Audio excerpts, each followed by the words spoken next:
Wines have some of the highest pesticide levels in our food chain. This hour brought to you by EcoWine.com. Pesticide-free wines, organic wines, imported from France by the Organic Wine Company, EcoWine.com. The Thom Hartmann Program is brought to you in part by Super Beets. Super Beets are sourced from non-GMO beets, and they're packed with dietary nitrates, helping to produce nitric oxide for more energy, stamina, and support for healthy blood pressure levels naturally.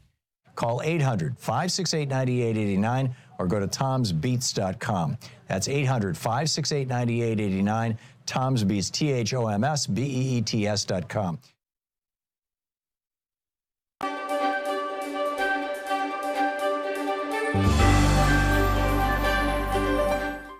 It's the Thom Hartmann University Book Club. Today we're reading from The Undercommons, Fugitive Planning and Black Study by Stefano Harney and Fred Moten. This is from the introduction. It starts with love, exchange, fellowship. It ends as it begins, in motion, in between various modes of being and belonging, and on the way to new economies of giving, taking, being with and for. And it ends with a ride in a Buick Skylark on a way to another place altogether. Surprising, perhaps, after we have engaged dispossession, debt, dislocation, and violence, but not surprising when you have understood that the projects of fugitive planning and black study are mostly about reaching out to find connection. They are about making common cause with the brokenness of being, a brokenness, I would venture to say, that is also blackness, that remains blackness, and will, despite all, remain broken, because this book is not a prescription for repair. If we do not seek to fix what has been broken, then what? How do we resolve to live with brokenness, with being broke, which is also what Moten and Harney called debt? Well, given that debt is sometimes a history of giving, at other times a history of taking, at all times a history of capitalism, and given that debt also signifies a promise of ownership but never delivers on that promise, we have to understand that debt is something that cannot be paid off. Debt, as Harney puts it, presumes a kind of individualized realization to a naturalized economy that is predicated upon exploitation. Can we have, he asks, another sense of what is owed that does not presume a nexus of activities like recognition and acknowledgement, payment and gratitude? Can debt become a principle of elaboration? Moten links economic debt to the brokenness of being in the interview with Stefan Shukatis, who he acknowledges that some debts should be paid and that much is owed, especially to black people, by white people. And yet he says, I also know that it is, that what it is that is supposed to be repaired is irreparable. It can't be repaired. The only thing we can do is tear this stuff down completely and build something new, end of quote. The Undercommons do not come to pay their debts, to repair what has been broken, to fix what has been undone. If you want to know what the Undercommons wants, what Moten and Harney want, what black people, indigenous people, queers, and poor people want, what we, the we who cohabit in the space of the Undercommons want, it is this. We cannot be satisfied with the recognition and acknowledgement generated by the very system that denies A, that anything was ever broken, and B, that we deserve to be the broken part.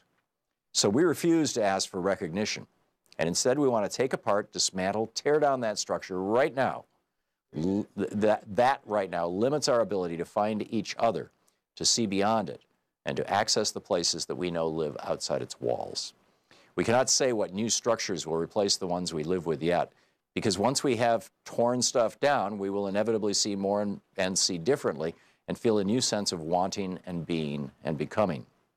What we want after the break will be different from what we think we want before the break, and both are necessarily different from the desires that issue from being in the dark. Let's come at this by another path. In the melancholic and visionary 2009 film version of Maurice Sendak's Where the Wild Things Are, 1963, Max, the small seeker who leaves his room, his home, his family to find the world beyond, finds a world of lost and lonely beasts, and they promptly make him their king. Max is the first king the wild things have had, whom they did not eat, and who did not, in turn, try to eat them. And the beasts are the first grown things that Max has met who want his opinion, his judgment, and his rule. Max's power is that he is small while they are big. He promises the beasts that he has no plans to eat them, and this is more than anyone has ever promised them. He promises them that he will find ways through and around and will slip through the cracks and re-crack the cracks if they fill up. He promises to keep sadness at bay and to make the world with the wild creatures that roared their terrible roars and gnashed their terrible teeth and rolled their terrible eyes and showed their terrible claws. That Max fails to make the wild things happy or to save them or to make the world with them is less important than the fact that he found them and he recognized in them the end of something and potentially the path to an alternative in his world, or an alternative to his world, excuse me. The wild things were not the utopian creatures of fairy tales. They were the rejected and lost subjects of the world Max had left behind. And because he shuttles between the Oedipal land where his mother rules and the ruined world of the wild, he knows the parameters of the real. He sees what is included and what is left out. And he is now able to set sail for another place, a place that is neither the home he left nor the home to which he wants to return. Moten and Harney want to gesture to another place, a wild place that is not simply the leftover space that limbs real and regulated zones of polite society. Rather, it is a wild place that continuously produces its own unregulated wilderness. The zone we enter through Moten and Harney is ongoing and exists in the present, and as Harney puts it, some kind of demand is already being enacted, fulfilled in the call itself. While describing the riots of London in 2011, Harney suggests that the riots and insurrections do not separate out the request, the demand, and the call. Rather, they enact the one in the other. The book is The Undercommons, Fugitive Planning and Black Study. Want to connect with the show online? You can find the Thom Hartmann Program on Facebook, Twitter, and Instagram.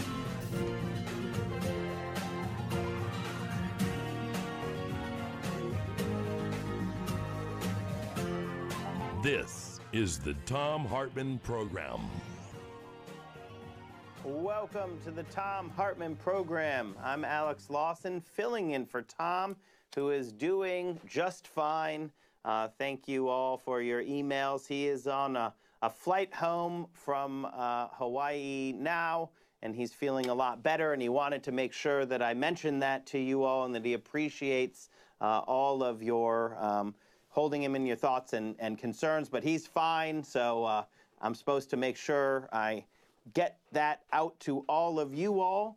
And we got a really great show today. It's there's this thing in the age of Donald where there's so much news happening all the time. It's like a little bit difficult to figure out what where the actual important things are that are happening. Obviously, right now, Bolton and his mustache are taking over on the national, as the national security advisor. This is a guy, who's completely discredited, should be allowed nowhere near the levers of power. This is Mr. Iraq is going to be a cakewalk. He lives and breathes war. He's been wrong all the time, and now not only is he near the levers of power, he's near the levers of war power. And we've got this Syria attack by Assad and the U.S. response to it, and we have to watch that. We have to watch that. There's Matt Fuller, who's an amazing journalist at the Huffington Post, responded to, I think, a Hill article tweet that said, calls from both sides of the aisle on President Trump to respond to the happenings in Syria. And Matt Fuller, paraphrasing, replied, ignorance from or forgetfulness from both sides of the aisle that the Congress is in charge of war powers in this country, not the President of the United States.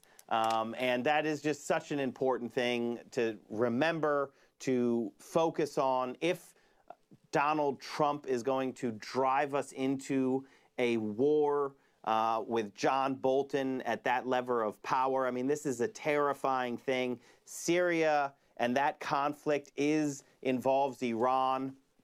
That is John Bolton's, raison d'etre. So we just have to watch that. We cannot allow decisions of life and death, war and peace, to be made by Donald Trump, who we've seen basically watches Fox News and then makes important decisions on matters of state from what he watches on Fox News. As terrifying as that is, I think it's clear that Rupert Murdoch is actually the person who's making the policy decisions in this country, and that is terrifying. Some of the other stuff that I like looking at is like, how many times do we have to have the same thing play over and over and over again until folks get wise to it?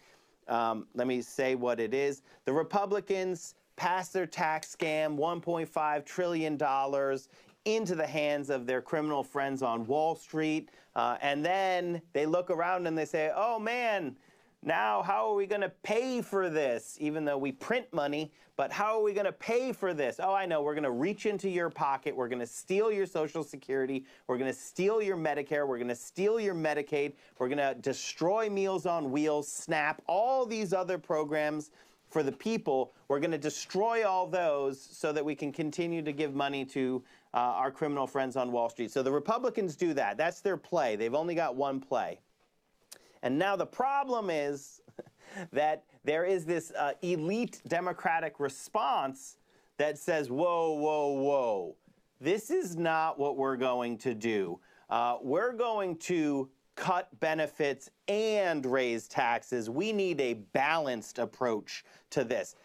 It's mind-boggling how that, I mean, how easy to play that. If that's your response every time, the Republicans burn down the House, and then the Democrats are like, oh, well, we're just wanting to burn down the neighbor's garage, not the whole house. No, we don't want a party that loots the public to give money to their criminal friends on Wall Street, and then another party that's like, well, we'll loot less, or we're less bad. We need an actual left party, a party that's fighting for the people, for things that we want, and obviously we can afford because we're the richest country in the world at the richest point in our history. The response to the arsonists on the right is not to say, oh, well, we're going to be better, more focused arsonists, right? No, we're going to build things that the people demand. We're going to expand Social Security. We're going to expand Medicare to cover everyone in this country. We're going to take on the pharmaceutical corporations and lower drug prices. That's how we're going to pay for expanding Medicare and guaranteeing health care for everyone in this country. We're going to make college debt-free for everybody. And for those with student debt, we're going to cancel that student debt. This is what the party that is fighting the Trumpist agenda has to do. We have to actually fight for our positive vision of this country and this world. That's what we have to do. And this all kicked off by an elite editorial in the Washington Post that was calling for a balanced solution to the debt problem. And you're like, it's just, how many times can this merry-go-round go round? The debt problem is caused by these arsonists in government, and there really is no debt problem. It's just that they're looting our money and giving it to their criminal friends on Wall Street. And yes, we have to continue to push to make sure that the Democratic Party is not controlled by these elite interests who get their editorials in the Washington Post, but is actually controlled by the people who are in the streets right now demanding change. And I think we can get there as long as we continue to push, to get in the streets, to raise our voices, and don't let these armchair editorialists actually do anything when it comes to policy, both our fiscal policy on domestic priorities, but also on war and peace and these matters of state that have life and death consequences. It's amazing to me that a disgraced player like John Bolton could be put back into the driver's seat when it comes to our foreign policy, and it's so dangerous, and we have to watch that. We've got a lot in the show today. I have Professor George Lakoff joining us at the bottom of this hour. We're going to be taking your calls. I have Richard Eskow joining me in the entire second hour to take your calls. I want to talk about whatever you're interested in. You know, we've got the serious stuff. Mark Zuckerberg is testifying on the Hill today about Facebook commoditizing and becoming wealthier than we can even imagine with our data. They took it, our data, commoditized it, and became fabulously wealthy by selling it to other people. Proving that adage yet again, that if something is free, you're the product. That's how Facebook works. Rick Scott's running for senator in Florida. I want to talk about whatever you want to call in about, but I want to take your calls. We've got a great show for you. And yeah, I'm just excited to be in this chair yet again, getting to speak with you all on the Thom Hartmann Program. And we're going to be right back after this break.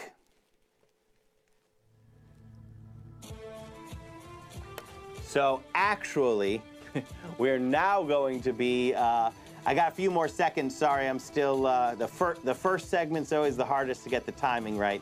But we're going to be back with you right after this break.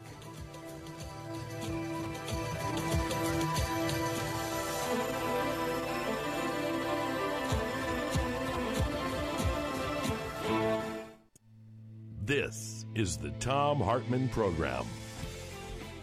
We're going to be taking your calls all day long, so give us a call on the Thom Hartmann Program.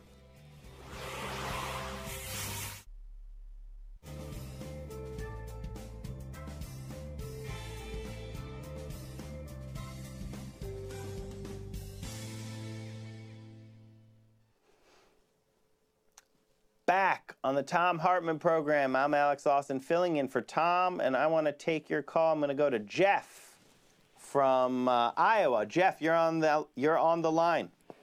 Hi, Alex. I am calling about, I keep hearing Joe Scarborough on Morning Joe, and of course all the Republicans keep referring to the driver of our national debt is Social Security and Medicare. And I, as a baby boomer, I believe paid double into Social Security. You can support that for me or not. And my understanding is there's, $2.67 trillion in Social Security. They keep talking about we're going to have to cut down in year 20, 30-something because we've gone through it, and we'll have to go down to 75%. Can you speak to that, what I'm talking about there? And is it the driver of our national debt? It is absolutely not the driver of our national debt. Social Security does not add 1 penny to the national debt. It cannot, by law. It has no borrowing authority at all. Basically what you said is right. I want to, I can kind of clean it up a little bit because you have a few things. They mush it all together. Your first thesis is completely correct. Joe Scarborough, who is a Republican mouthpiece, is actually just setting the stage. He's just opening up the turf for their attack on Social Security and Medicare. That's what they always do.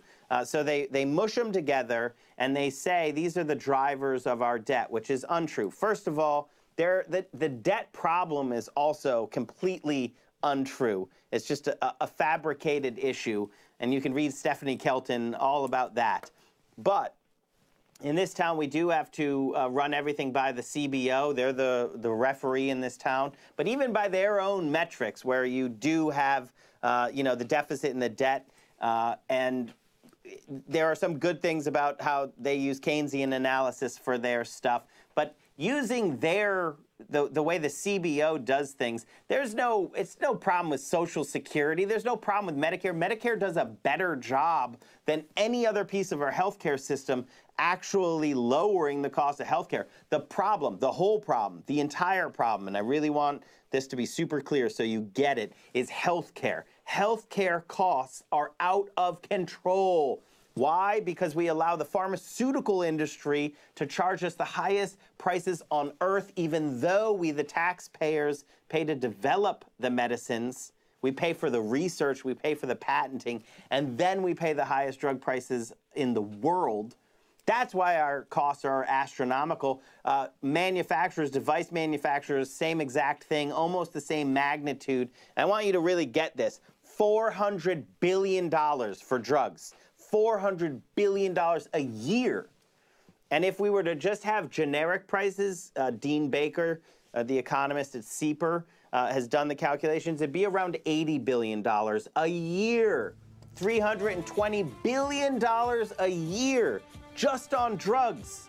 So Medicare does a great job restraining healthcare costs. Social Security doesn't add a penny to the debt, but they point at them because they want to steal our money. That's why they keep pretending like these two have anything to do with the debt. We have to take on the pharmaceutical industry, big hospital, big insurance. That's how we're going to move forward.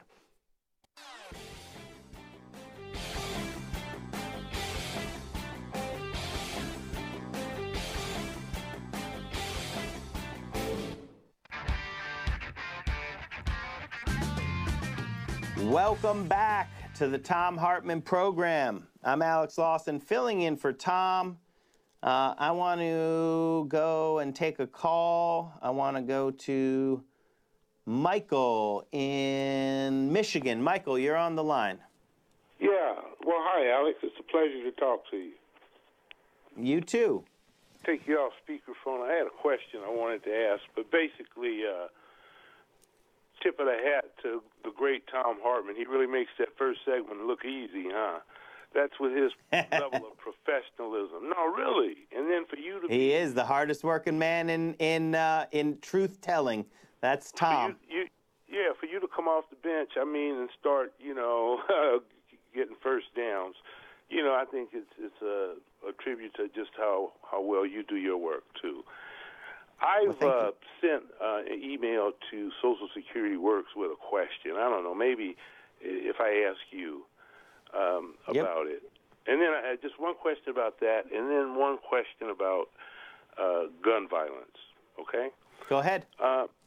First of all, the Social Security thing, I'm a disabled vet. I'm on Social Security disability. I served 2 tours overseas, and now I have just all kinds of stuff, a PTSD, right? So anyway, here's my question. In December, we got an announcement that we were getting a 2% raise on Social Security.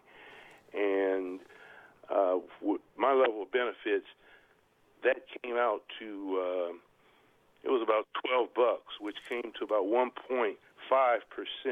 I want to know if all the recipients got 1.5%, or did they get a full 2%, right? And if they didn't, I want to know where that other 0.5% went. And when we talk about expanding Social Security and Medicare, this is it right here. Rather than talk about the billions, let's keep it simple. How does it affect me? I want accountability of that other 0.5%. I want to know, maybe people call in, if you can just divide what you were getting by the amount, right, to get the percentage of what it came to. Does that make sense? You raise, divide what you were getting by the actual dollar raise, and it should come out to the percentage, I believe. But the other thing is, I live here in Michigan, pretty close to a state line, and there's a little cafe, a sports bar that has character, right? And really, there's a lot of karaoke, weekend dancing, and it's such a beautiful flavor of America, or a blend of American flavors. You get rock and roll, old school, R&B, country, all these different personalities get together. We know each other. Our DJ was just gunned down in a crazy thing. And we had some memorial, and I'm just saying that you really see, we say the music, and for people who work in an industrial state, and that DJ and the music, that's what was taken away from us. And I just wanted to say that in terms of, rather than come down one side or the other, this thing is killing us. With how out of control the arms industry is in what's happening in this country. And I was really touched. This person, you go up, you tell them what you want to hear, they play good music, and just a good DJ. You know what I mean? and that's important. And that was one job in this economy. Michael, Okay. I'm sorry to hear about your loss, and that is, I mean, that's the thing. The violence is touching millions of Americans around this country, and the industry that's funded by the gun manufacturers, the lobbyists funded by the gun manufacturing industry, is saying, oh, well, we can't do anything about it. That's nonsense. Obviously, we're not going to be able to fix everything, but to think that we can't do anything, of course we can. Of course we can. This is America. We can do things. The learned, the pretend imaginary place that the NRA paints for us, where Americans are just helpless. We can't do anything to solve problems together is just, it's ridiculous. But, I still have hope, because this time it's a little bit different than every other time that the gun industry has been taken on. The gun manufacturers, because of these kids from Parkland, are not shutting up and sitting down. They're not being intimidated by the death threats and the other threats by hugely influential media figures. And in fact, they're fighting back. And kudos to them for doing it. And again, Michael, I'm sorry that you have been personally impacted by violence, and we can do something about it. That's what we can do. I want to get to the Social Security one. It's slightly complicated, but not really complicated. But what you're talking about is the COLA, the cost of living adjustment, which happens every year due to inflation. So it's tracked with the Consumer Price Index. The problem is that for many years, there's been a zero or a low COLA because of things that have nothing to do with the cost faced by Americans. Because drug prices keep going up year after year.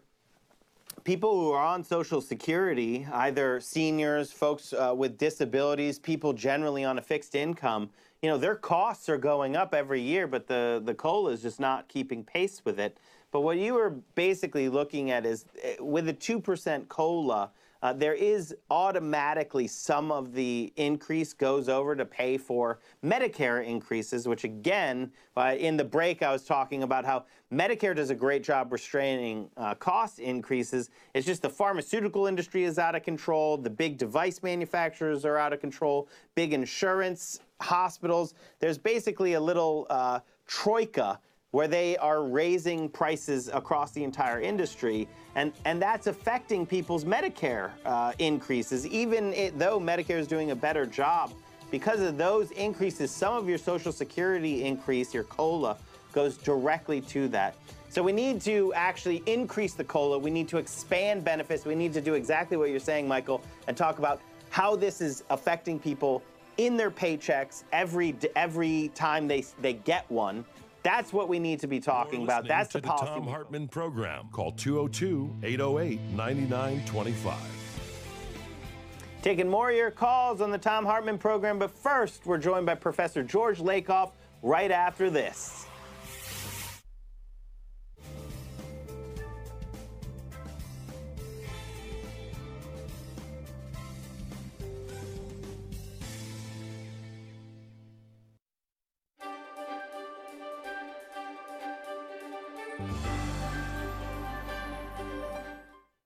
Today in the Thom Hartmann University Book Club, we're reading from Henry Wadsworth Longfellow's collected poems. This is the 1841 edition, but there's modern ones available too. It's the same poems.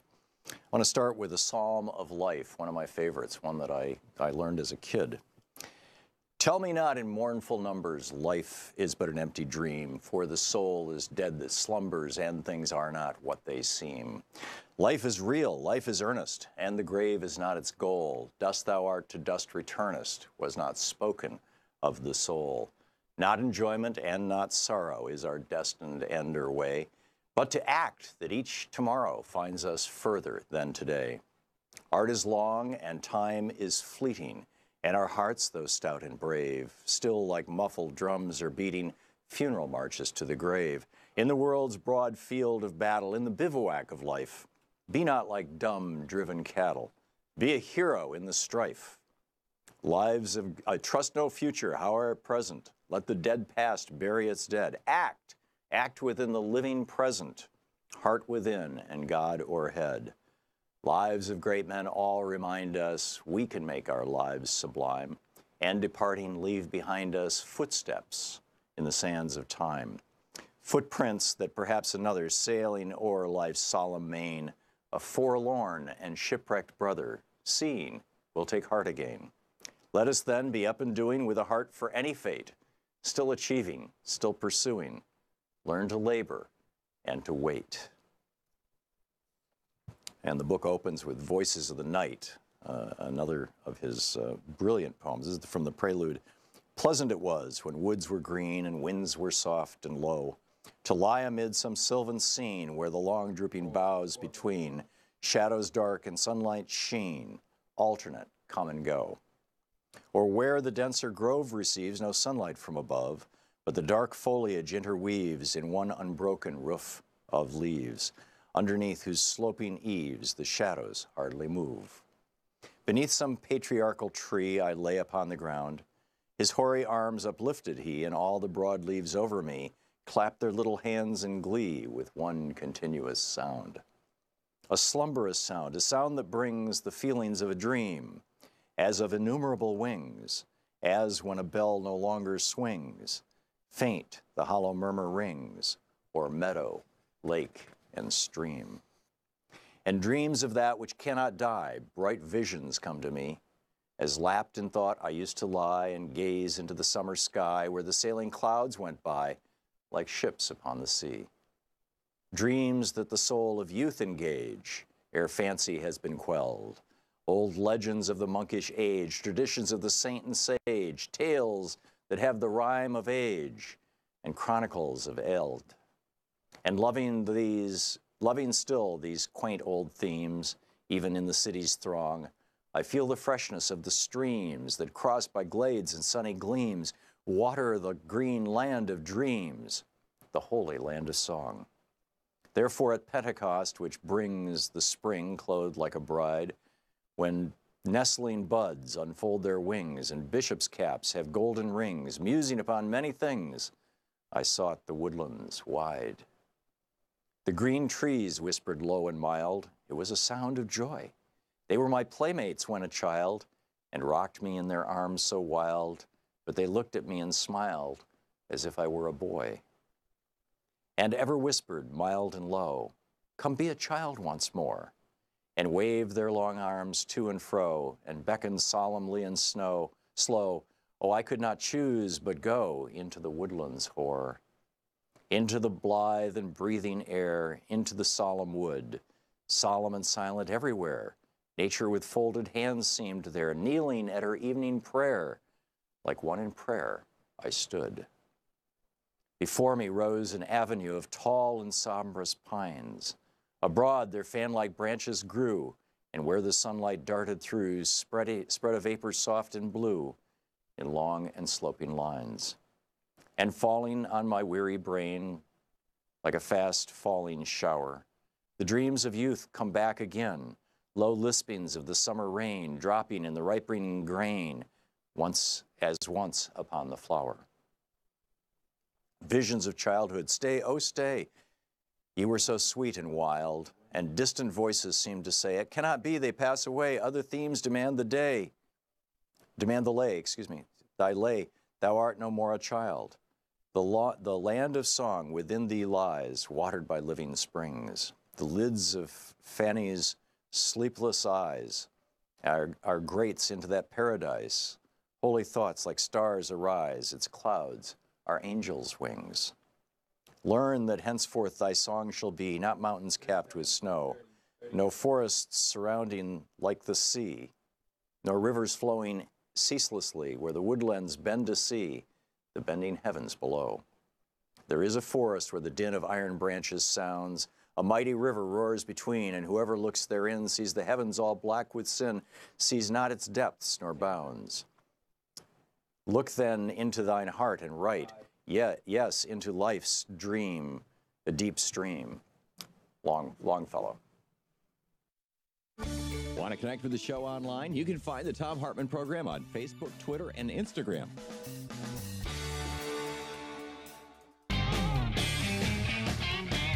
Welcome back to the Thom Hartmann Program. I'm Alex Lawson. I am filling in for Tom, and it's really my great pleasure to be joined by linguist and author, Professor George Lakoff, who wrote numerous books. Don't Think of an Elephant, I think, is the one that everybody knows. But George, thank you so much for joining us on the Thom Hartmann Program. A pleasure to be on the Thom Hartmann Program again. So I invited George on because we actually do a lot of talking and working on talking about an issue that I've spoken on this show whenever I get to sit in this seat, student debt, and how it is a burden and a trap that Americans fall into. And, you know, my rhetoric, George, is a little bit simplistic sometimes, but I don't think it's wrong. I got to interview Stephanie Kelton, and, you know, basically because I always say, look, there's these greedy liars on Wall Street. They've only got one game, and it's to reach into our pocket and steal our money. But sometimes it looks slightly different, like with healthcare. You know, they actually turn the people into these profit centers, and that's more like what's going on when it comes to student debt. For a variety of policy reasons, people became potential profit centers for the student debt industry. And I think that you're talking about it as a student debt trap is actually the way that makes so much sense for how it gets people, right? Like everyone's told, oh, this is what you do in America. You go to college and that lets you get a better job. But you know, the intricacies of student debt are kind of left out of that. So can you talk just a little bit about why you think that talking about it as a trap is the right and fair way to discuss this issue? There are a number of issues. We'll come back to the issue of making more money by going to college, and why that probably isn't really the issue here. Now, the big thing about it is this. Are you there? Yep. Okay. Here's what I think is going on with the student debt trap. The Department of Education gave out loans, and they gave them out at higher rates, let's say, than mortgage rates. And people who assumed that they could pay back the loans simply by going to college and then getting a job, took these loans, and they were loans at a fixed rate, higher than mortgage rates, but not super high. And they were told, here's the amount you will have to pay back. However, the Department of Education had no way to collect these loans. Being the Department of Education, they didn't have a collection agency, so they outsourced it. And they outsourced it to two shark agencies, businesses actually, Navient being the worst of them, but another one called Sallie Mae, which is a sort of private public thing. That is, it's a private company that works with various public agencies. And what they did, they got the ability in the course of being outsourced to change the conditions of the loans if people didn't pay on time. And what they did as soon as possible was to change the conditions of the loan so that first it went from simple interest to compound interest, and then the interest rates went up as soon as there was any delay in payment or anyway, which was incredibly punitive. So with the interest rates going up, say, to 8%, often compounded, the amount of debt ballooned. So what a student signed up for all of a sudden was 2 times, 3 times, 5 times as much after several years as they had expected. And so that is part of the trap. They got trapped into this thing. It wasn't what they thought they signed up for. And, and Navient, for example, when asked about this, said, we make money. We're not trying to be kind to people who have borrowed money. We make money on them. And that's right. They make money on students. And so did Sallie Mae. So, and they're still doing this. And the amount of debt is amazing. It's about $1.4 trillion. There are 44 million people, 44 million students in debt. And their families amount to 110 million if you add up their parents or spouses and so on. And the effect of this debt is not obvious. The first thing about it is you can't get credit. That is, you can't, buy a car on credit. You can't buy a house on credit. You can't do anything on credit. George, can I interrupt you to just put this just one anecdote to that? I was talking with a colleague, and we were talking about the debt trap, exactly what you just laid out, and he was saying, "Oh, that's such a brilliant, framing of it, and it really is a trap." And then he's like, "Well, I didn't fall in the trap because I'm able to make my payments." But then he said this. He said, "I'm not able to buy a house right now because of my student debt." And we were like, "That's the trap. You are in the trap. That's the trap right there." But it's very powerful propaganda that's put on people so that they don't believe that they are in the trap, even when they are. They, just saying things like, "I can't buy a house because of my student debt," and kind of accepting that as normal, I think is what we're up against. Sorry to interrupt you. That's exactly right. That is what everybody is up against, what 44 million students are up against. 44 million people, and if they're married, many more than that. So, this is quite remarkable that it's this many people. It's like 1/7 of our population. It's incredible. Now, the other thing to think about is that if that debt weren't there, these would be productive people. They'd be people who went to college, who took debt in order to go to college, who are very devoted to getting an education. They'd be people in the economy, buying not just houses and cars, but all sorts of other things. They'd be able to have better jobs. They'd be able to have families.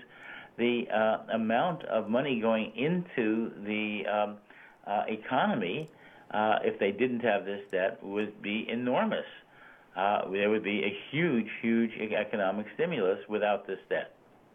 Which I had Stephanie Kelton on another time. I was guest hosting the Thom Hartmann Program to talk about the Levy Center report on just that fact, the massive economic implications of canceling that student debt. So if you just cancel that student debt, the massive benefit to the economy.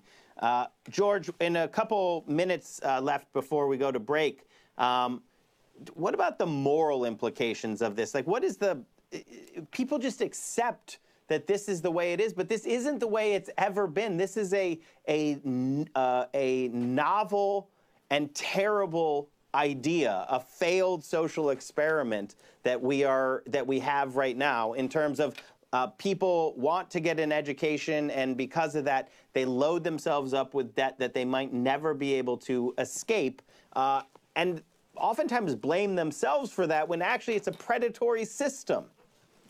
Well, that's right. But there are two different moral issues here, and they're opposites in our culture. This is what progressives and conservatives are about. The progressive end says we have a government that's supposed to be of, by, and for the people, and for the people means making sure that people are well off and taken care of. The alternative, what I call a strict father view, is that you're on your own. It's your responsibility for everything. And if you took debt, you're responsible for it, and nobody else, and that's that. And those are the two views that you have around the country.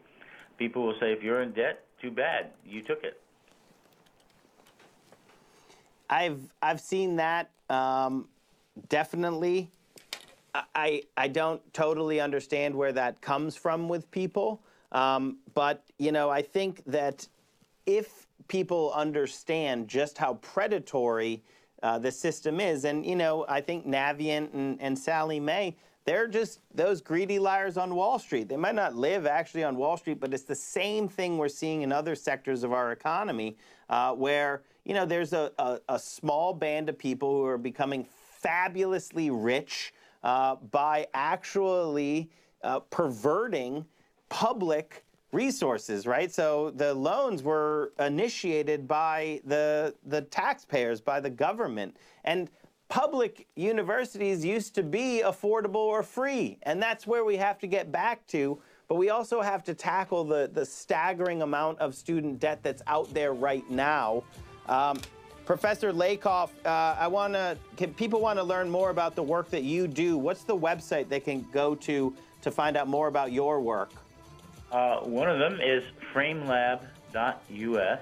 www.framelab.us is one, or my own website is www.georgelakoff.com.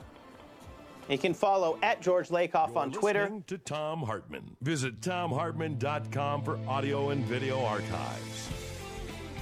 And we're going to be taking more of your calls right after this.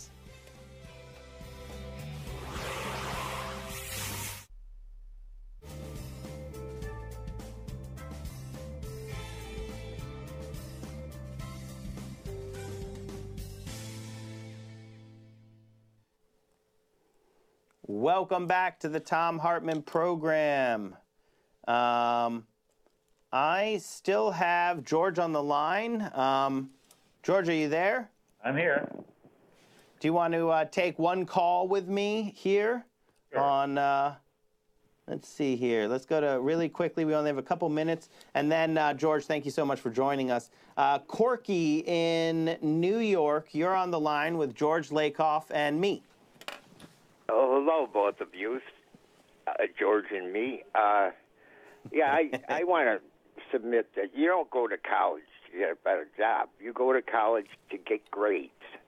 That's how a company hires you. It doesn't matter whether you took basket weaving or pants shortening. What it tells the company that's about to hire you is that this person can learn 95% of what I'm going to teach them. That's all they care about. Can you learn and retain 95% of what I'm going to tell you? And it doesn't matter what it is, because whatever it is, you can pick it up. And that's what your grades in college tell a company. You're assuming that you go to college just to get a job and get money, and in fact you can. But the point is, that's not what colleges are about at all. One of the first things to understand about your brain and about neuroscience is that the human brain doesn't fully develop until around the age of 25. So the normal college age is around 18. So when you go to college and you get out maybe 22, and if you take graduate education, you're still not 25. You're still developing. And development in the brain means development of many kinds. It means skill development, it means intellectual development, it means social and moral development, in all of those phases. College is about development.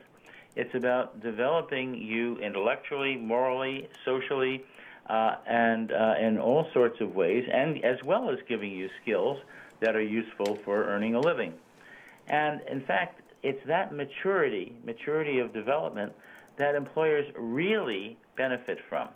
They benefit from hiring not just people who can follow directions, but from people who can not just follow directions, but can figure things out for themselves, who are social, who can connect with people, who care about other people, maybe care about their company, who are loyal. I mean, who have all of those abilities that you learn and develop in college. So, I mean, you shouldn't be thinking about it just as money, although the money will be there most likely, but it's mainly how are you going to be developing as a human being? Well, I don't George, think I that couldn't matters to the company. They only care about the dollars. I think, as Corky, as a person who's hired a lot of people, I agree completely with George on this one, that teaching people what to think is really, it's not that beneficial. I mean, there's certain things that rote is useful in, but teaching people how to think, how to be problem solvers, and that's actually what you're hiring for. And, the crux of George's statement that education is actually about learning. That's the purpose of it. George Lakoff, thank you so much for joining us here on the Thom Hartmann Program. You can follow George on Twitter at George Lakoff. You can go to framelabs.us or georgelakoff.com. Thank you so much for joining us, Professor Lakoff. My pleasure. Bye-bye.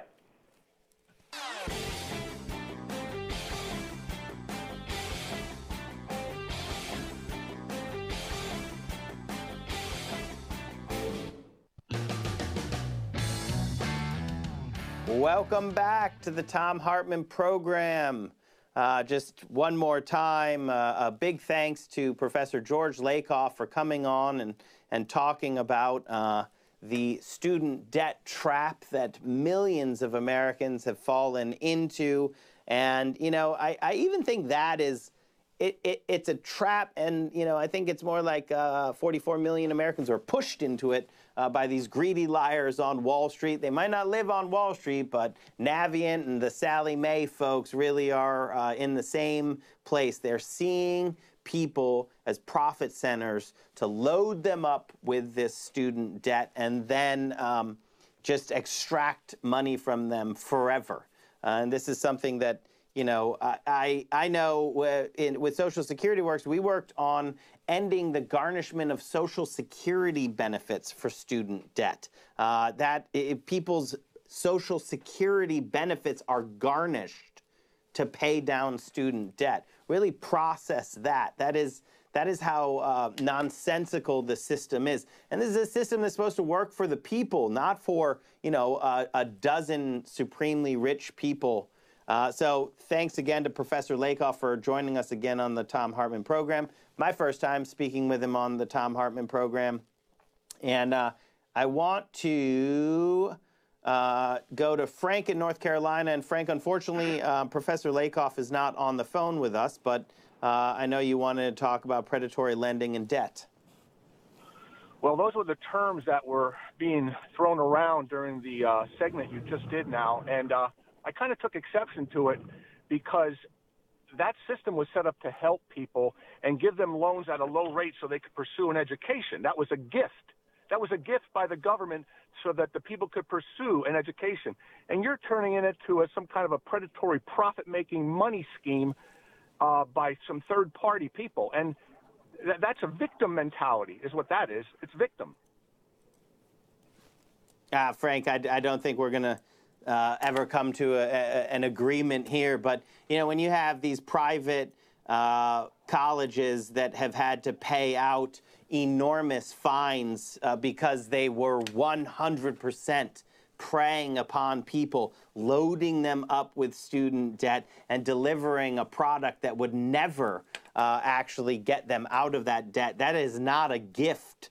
That's not a gift at all. That is predatory behavior. And, if it wasn't for Secretary DeVos coming in with, that's her game right there. And so she's trying to roll back these fines. But I mean, you're arguing against reality here that there's any sort of gift. So see, a gift is freely given, freely received, and then I don't have to give you back that gift with interest, right? And I certainly don't have to give you back that gift with compound interest and penalties that are so complex that basically I have to fall into them. That's not a gift, sir. That is actually a trap.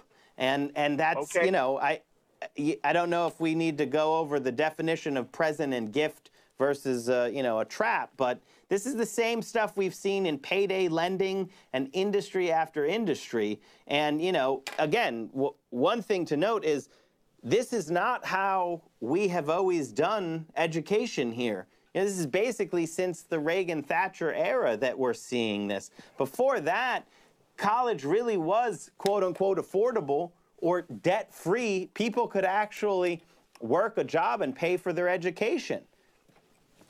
I don't agree with the changing of the terms. I don't agree with the changing of the terms of the loan.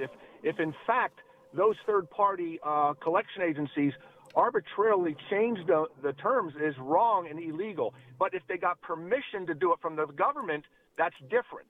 But for them to go in and change simple interest to compound interest and add penalties, that's absolutely wrong. I agree with you. But I don't understand where the source of that freedom to do that came from. I think it had to come from the originator of the loan, which is the government, and they blessed it and approved it. So that would be wrong to do.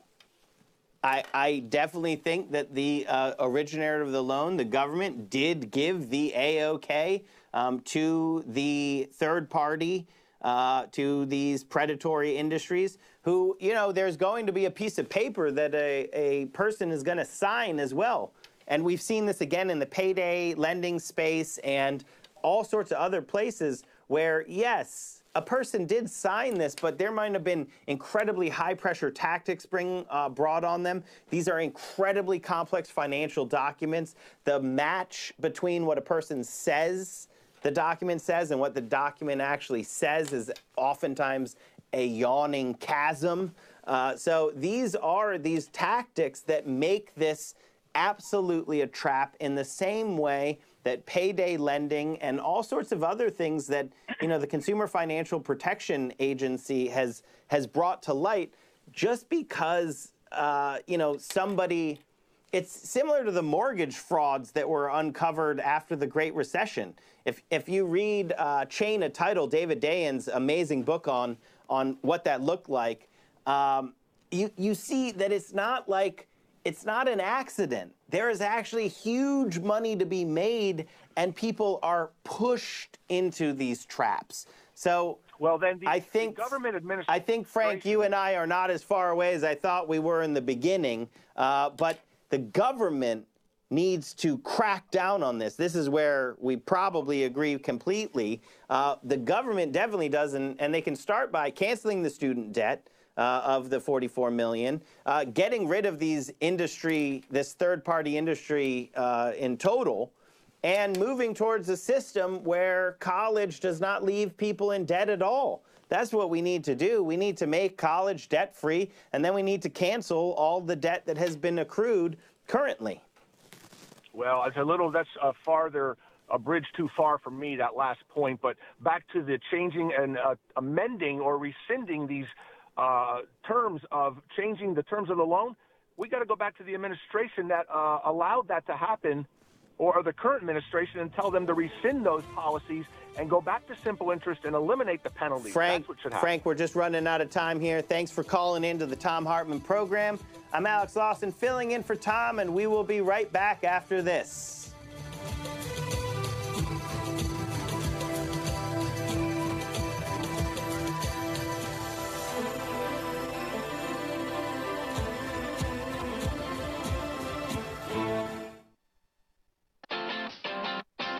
You're listening to Thom Hartmann.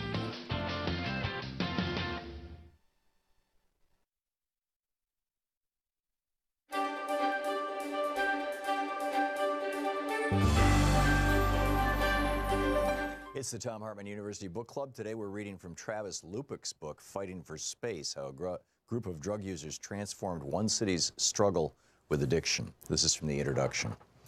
In a beat-up old hotel, Mark Townsend watched one of his tenants, a woman named Mary Jack, crawl up the stairs, so crippled by the symptoms of withdrawal that she couldn't lift her body to walk. It was 1992, Townsend recalls, and doctors required a thorough examination and patient history before they would prescribe methadone to someone addicted to drugs. Often that took several days. How can we make this woman's life bearable, he remembers thinking. The rules were wrong, Townsend decided. He found a doctor who put Mary on methadone immediately. They broke the law. That still didn't solve Mary's addiction to heroin. She would struggle with that for many years, but they addressed her immediate pain and made her well enough to fight another day. Like Townsend, activists, healthcare workers, and some politicians in cities across America are realizing that they will have to break and rewrite the rules on how society addresses addiction. The continent is in the grips of an overdose epidemic. In 2016, there were an estimated 64,000 fatal drug overdoses across the United States, up from fewer than 15,000 20 years earlier. Roughly 75% of 2016 deaths were attributed to heroin and similar drugs like OxyContin and fentanyl. For people under the age of 50, an overdose associated with an opioid is now the #1 cause of death in the United States. Heroin has reached the middle class and suburban America. At the same time, public opinion is turning against the war on drugs. Many policymakers are beginning to look at addiction as a health care issue as opposed to one for the criminal justice system. One Canadian city has seen this sort of crisis before. In response, a grassroots group of drug addicts waged a political street fight for 2 decades to transform how Vancouver treats its most marginalized citizens. Beginning in the early 1990s, activists pushed the city to adopt a 4-pillars approach to addiction. Authorities would continue with the pillars of prevention, treatment, and enforcement, but also deploy a series of complementary programs described as harm reduction. The city defined it like this: the principles of harm reduction require that we do no harm to those suffering from substance addiction, and that we focus on the harm caused by problematic substance use rather than substance use per se. In Vancouver, the municipal government accepted that it could not immediately help every addict stop using drugs. Therefore, for those people who fail to get clean or who are simply not ready for that step, it would attempt to make drug use less harmful. Inherent in harm reduction is an understanding that it is not necessarily the drugs themselves that do the most damage to the users.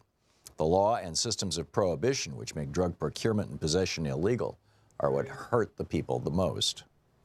When a person addicted to cocaine injects with a dirty needle, it's not the cocaine that poses a risk of infectious disease, it's the syringe. So why not make a clean needle available? Yes, the risk of overdose remains, as does the much larger issue of addiction itself, but the potential harm of an infectious disease is removed. When someone uses heroin in an alley, hurriedly injecting for fear of police, it's not the drug that causes them to rush and miscalculate their dose, possibly leading to an overdose. It's their fear of persecution.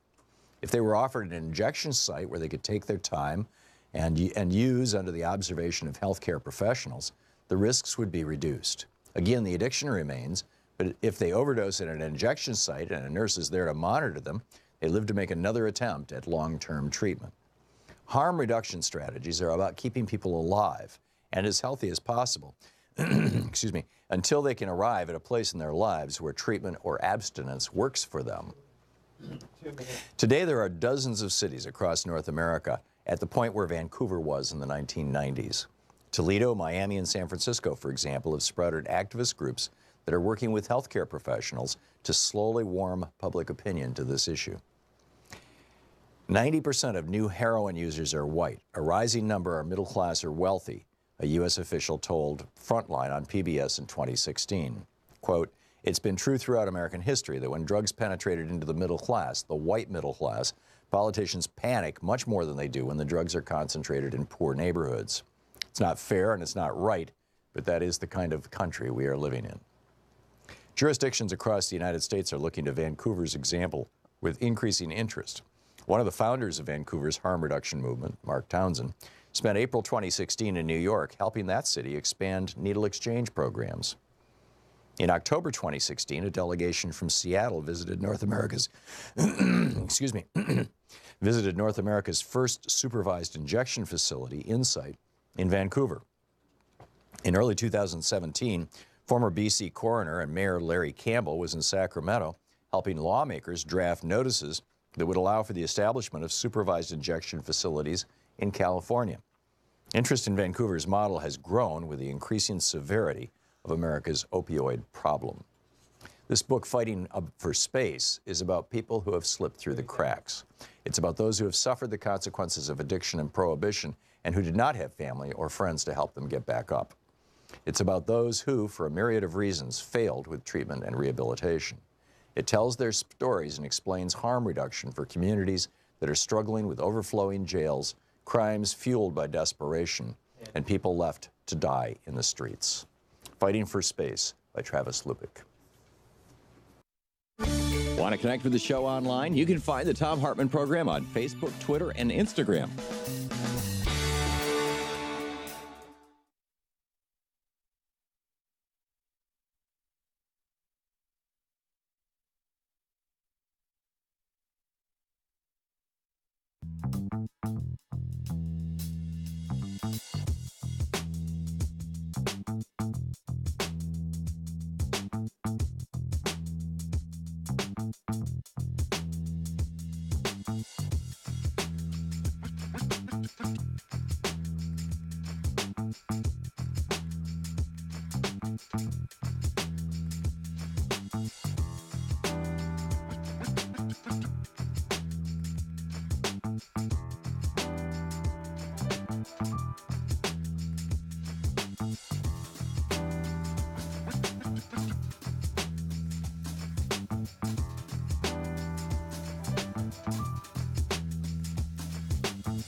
I think that putting a wife to work is a very dangerous thing.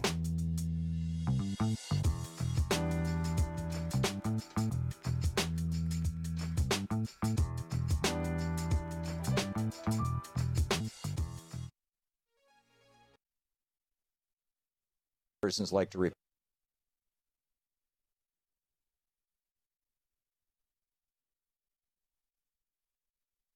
There's truth in one.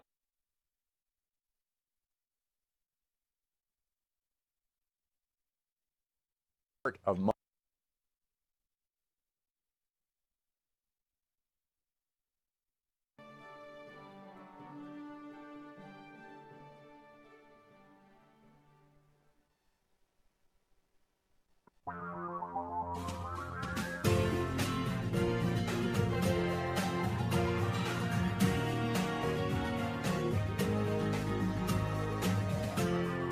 This is the Thom Hartmann Program. Welcome back to the Thom Hartmann Program. I'm Alex Lawson, filling in for Tom, and I decided to bring in the big guns for the second hour. Joining me in studio to take your calls with me, Richard R.J. Eskow. And I don't think Richard needs any more introduction than that, i.e. the big guns. And everybody's going, who? Richard R.J. Eskow of the Zero Hour with R.J. Eskow. This is the zerohour.com. This is the zerohour.com. Was that a good plug, Alex? That was perfect. All right. So I think that we should take some calls. Kind of, we're talking about lots of things. Let me talk just slightly with you. I just had George Lakoff on, and we were talking about student debt, something I know you've written about extensively. And then we had a caller who was disagreeing with that student debt trap, right? That people, made this decision. And I was kind of going back and forth with them. We ended up in, I think where we weren't disagreeing that much. But I've heard it a lot, like people, there's an immense amount of propaganda in this country, immense, billions of dollars from Madison Avenue, the center of advertising, to basically get the American people to accept that they're culpable for a lot of stuff that like Wall Street has foisted on people. I just what's your thought on that? Well, I listened to that call, and it was interesting because I thought that guy was a great example. I think he has a good heart. I think he has decent values, and I think he's bought into the mythology that's been propagated over decades and decades. I think what is important for people to understand is that there was a time when higher education was essentially free in this country. Even when I got a Regents Scholarship for the State University of New York, there was celebration in my family because that was going to save us $250 a quarter. $250 a quarter for tuition. So there was a time when college was tuition free in states like New York, in states like California, where there were land grant colleges, other places around the country. And what callers like that, I think, need to recognize is that the last 40 years have been a failed social experiment where we've really transferred the community's responsibility for giving people higher education onto individuals and told them, go into debt in order to pay for your own education, which used to be free or affordable, and don't worry, it'll all work out in the end. So they played along, and they got shafted. And I think it's important for people like that to understand that there are 44 million people victimized by that, and they deserve to be freed from that trap. And it also is, it's the same game plan. We saw it with the mortgage industry as well. I mean, there's fraud at the bottom of it, right? And I mean, millions of Americans were told, this is what you do. You buy a house and, you go to a mortgage broker, and the mortgage brokers, this is before the Great Recession, they would say like, oh yeah, well, if you can't really afford it, don't worry, because the price of housing always goes up. And oh yeah, just sign on the dotted line. Now, what they were signing on is one thing, but what they were told is a totally different thing. And then you get into just straight criminality in the mortgage industry. Chain of Title, David Dayen's book is the one that I always point to for people to just go and read this book to see that it was just, there's simple fraud, right, throughout the industry. But at the same time, this immense propaganda machine telling people, well, actually, that's your fault. It's your fault that you weren't able to withstand the massive power of the corporate media and these propaganda howitzers that are trained at us every day. And, you did exactly what the propaganda said. You bought a house, took a mortgage out to buy a house, or you went and got a higher education. Everyone knows, we're told that those are two of the main things we have to do in this country. And it turns out that if you do them now, there's a very large potential that you're actually going to fall into an unescapable debt trap.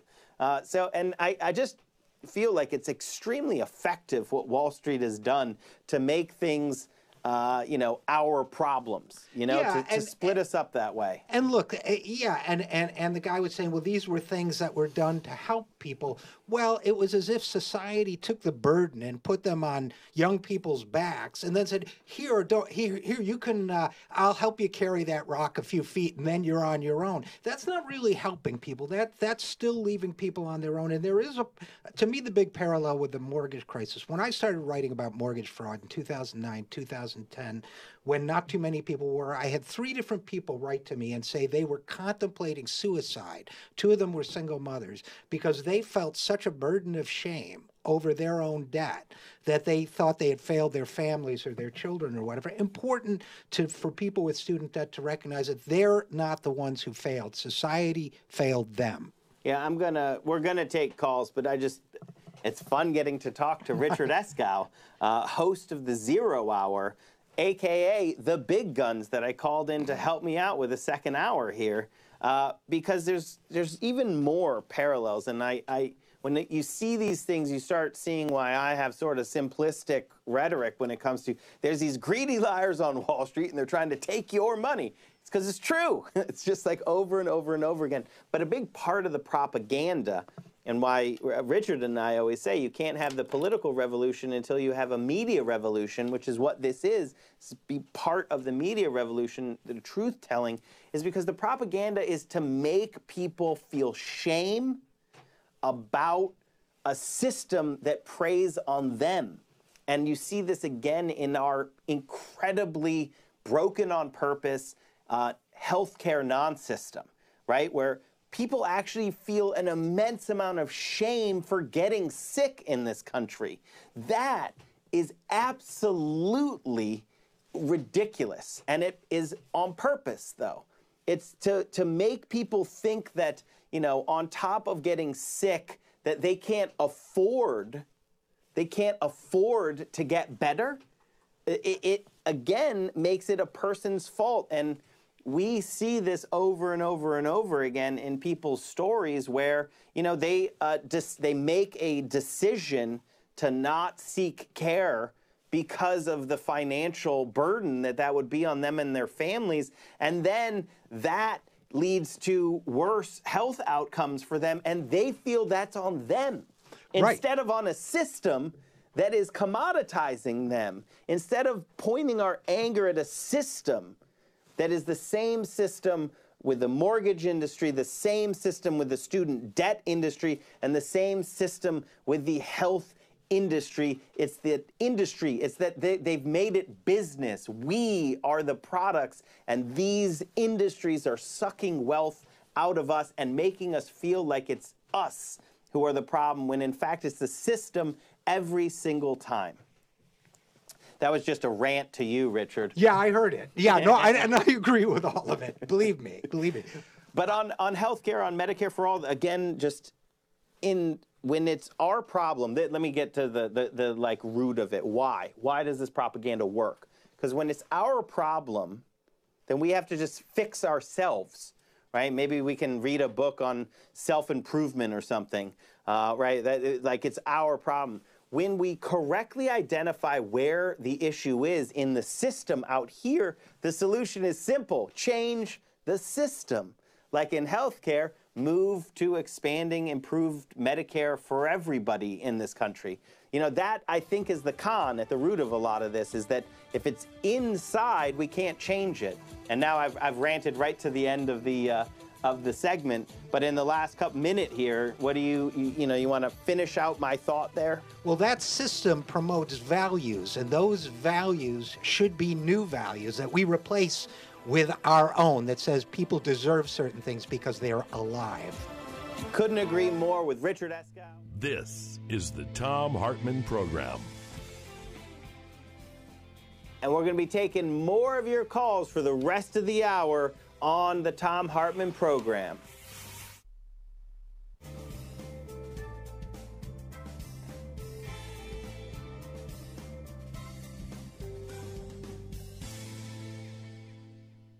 Oh, the highlight? You're back. Yeah. You're back. Welcome back to the Thom Hartmann Program. I want to now take your calls. We'll go to Jeff.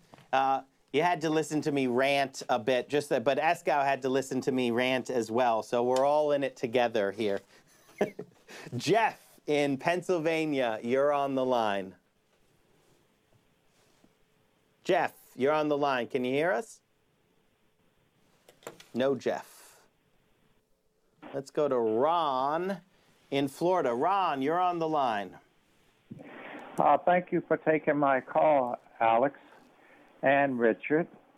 I watched the 0 Hour, and I also listened to you and Anacostia, Alex. What I was pertaining to was Rick Scott turning down $9 billion to expand Medicare in the state of Florida, with roughly 60% of the population seniors that are on Social Security and Medicare. He turned that down so that he and most of the other politicians who are running this country can do what the wealthy, greedy people want, and that's our main problem. What do you have to say about that? I agree with you, Ron. I think you've diagnosed it well. It was expanding Medicaid that he turned down, but it's the same thing. This guy, he doesn't just look like Voldemort. He is very much in line with Voldemort in his policy prescriptions as well, in my opinion. That's Rick Scott. We can't forget how Rick Scott made his money, so he managed to buy himself a governorship, which was in the for-profit healthcare industry, which, by the way, full disclosure, I worked in that industry myself for years. And look, the fact is, if you tell people that they are going to get rich if they deny healthcare to other human beings, there are an awful lot of people out there who will take that deal and get very rich. But there is no model of healthcare that says putting a lot of people out in the field competing with each other to get rich is going to make people healthy. It just doesn't work that way. healthcare corporations like Rick Scott's make money by turning away the sick and bilking the healthy for more than they get. And that's why, in the end of the day, we've got to get private profit and private greed out of the healthcare system and replace it with a system that's based on coverage for all, more importantly, healthcare, medical treatment for all who need it, and one that is driven not by profit, but by our sense of caring for each other as a national community. Exactly. I think you might have been, Richard, slightly too generous to Monsieur Scott himself, because his business actually made its money by just straight up ripping off the taxpayers. He did. I'm looking at a PolitiFact who I don't love, but just it was the one that came up. Rick Scott oversaw the largest Medicare fraud in U.S. history, and it's rated mostly true. They're going to quibble on some things. Maybe there was a larger fraud. At the time, it was the largest fraud in history. That's how this guy made his money. Now, he says he didn't know, which means he's a lousy CEO and a fraud. Yeah, a lousy CEO, a liar, and he made his money by fraud, by ripping off Medicare. Ron, thank you so much for your call. And thanks for listening, and thanks for spreading the word about truth tellers like Richard R.J. Eskow and Thom Hartmann. We'll be back with more of The Hartmann Show after this.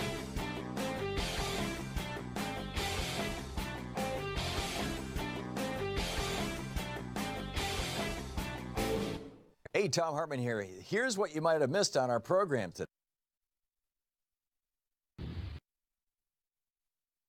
Have a serious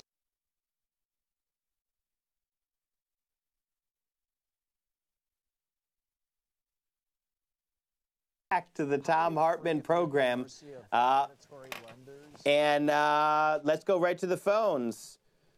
I'm going to go to Marta in California. Marta, you're on the line. I have more than $100,000 at 7% interest, and I borrowed from the government, not from a private bank.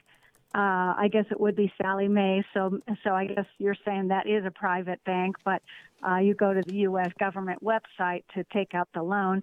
Of course, interest rates went down, but they won't renegotiate. So my point being, this is part of the right-wing attack on education, which you hear on Fox News all the time. And George Lakoff talks about the strong father, or the father, value system versus the mother value system. The mother value system is more nurturing. The father value system is throw the kid in the pool and he'll sink or swim.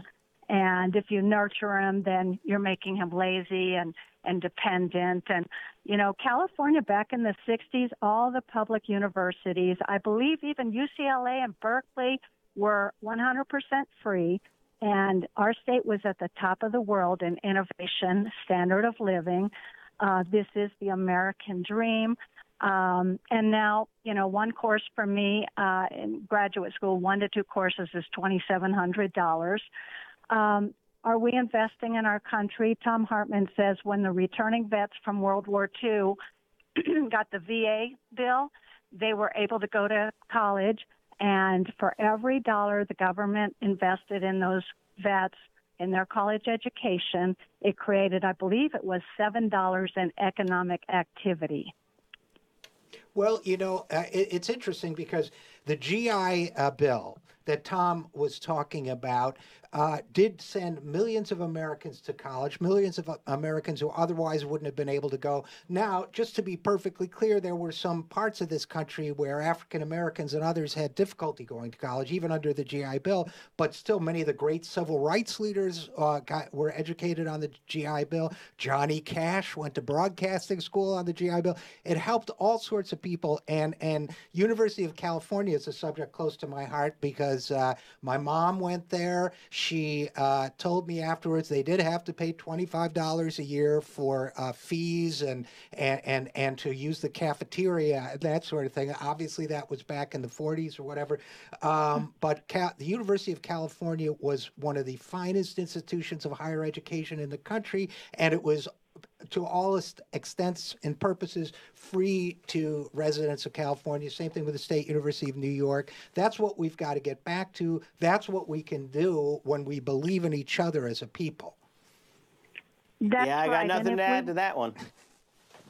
And if we want to move Go ahead, into Marta. the 21st century, if we want to move into the 21st century like so many other countries, if we want to compete with China because they're really shooting past us in innovation from what I'm hearing, then we need to invest in our people just like we invest in anything else. We should be investing in the infrastructure to help businesses. So, invest in people so those businesses have an educated workforce.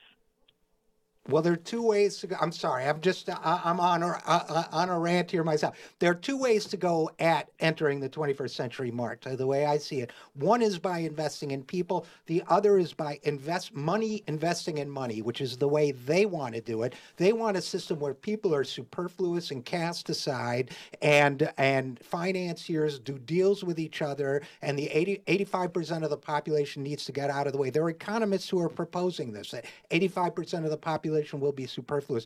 I don't believe in that way. That's one vision of the future. That's the vision of the future I think people like us need to get together and fight, and student debt and Medicare for all are two dimensions of that bigger fight. Marta, thank you so much for your call. I want to go to another one. I want to go to Brent in Ohio. Brent, you're on the line. Hello, Richard and Alex. Here's where I'm at. Consider myself pretty liberal, but I get flanked from the left occasionally. It's happening a little bit today on this program. So let's establish maybe our common ground and then see, because I find that when I get flanked from the left, it hurts my agenda. And so I could get behind an infrastructure package. I could get behind Medicare for all. I could get behind a student loan interest rate reduction. We could go to 1.5 points of simple interest instead of 7 points compounded, and tax dollars paying for that. But if you go beyond that, you're flanking me from the left, and I believe giving the right the fodder that it needs to fight off the types of changes that I'm seeking. So, Brent, That's very frustrating. So I hear what you're saying, but I do think that you're wrong in a very important respect, in a political and policy analysis. So you and I could go, we could debate. Actually, I want to say the thing that I think you're wrong on is your political analysis. The policy one, you and I could debate.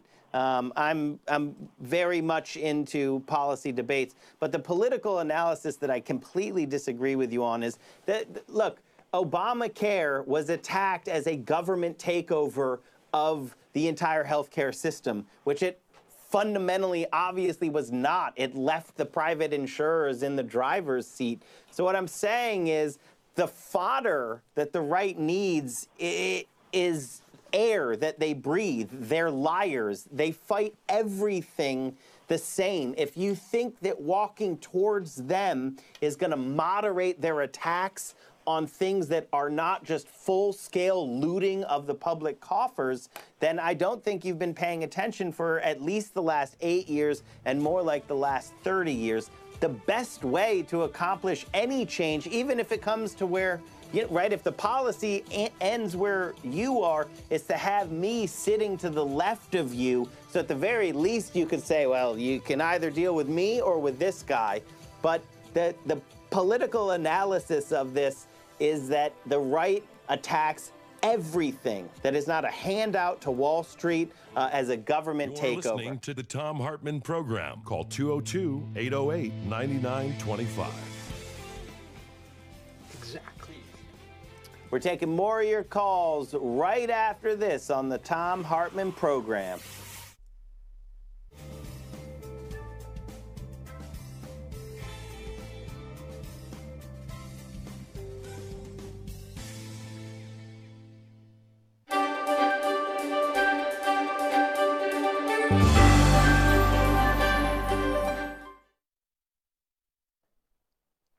In the Thom Hartmann University Book Club today, we're reading From American Holocaust by David Stannard, The Conquest of the New World. This is from the prologue. Just 21 years after Columbus's first landing in the Caribbean, the vastly populous island that the explorer had renamed Hispaniola was effectively desolate.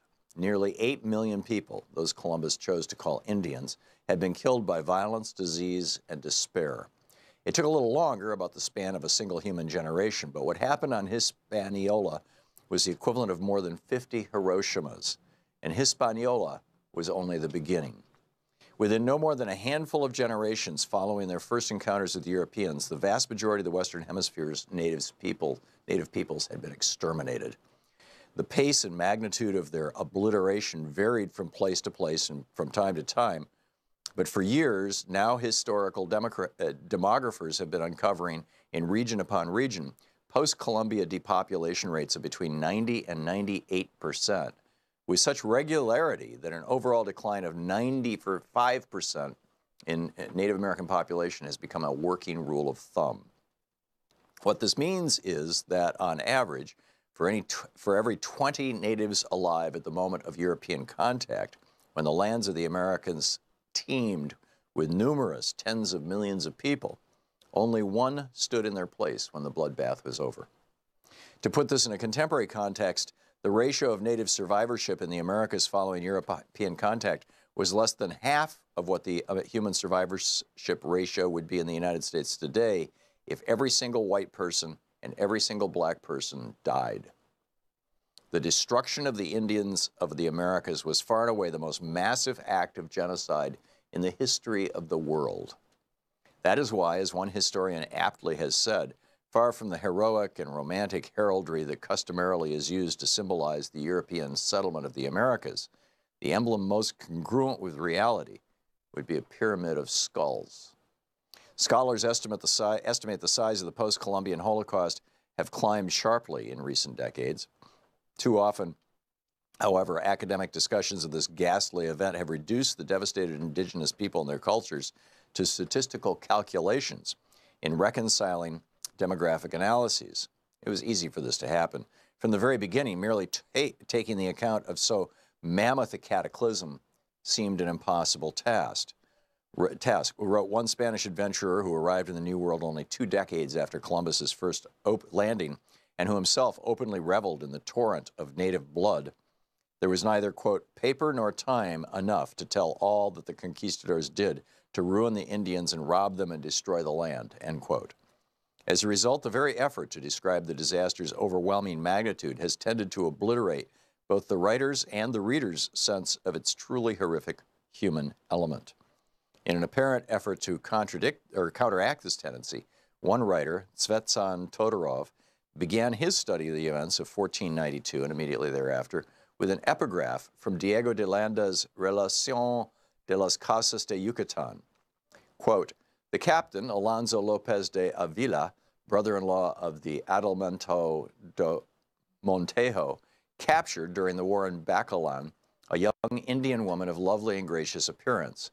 She had promised her husband, fearful lest they should kill him in the war, not to have relations with any other man but him, and so no persuasion was sufficient to prevent her from taking her own life to avoid being defiled by another man.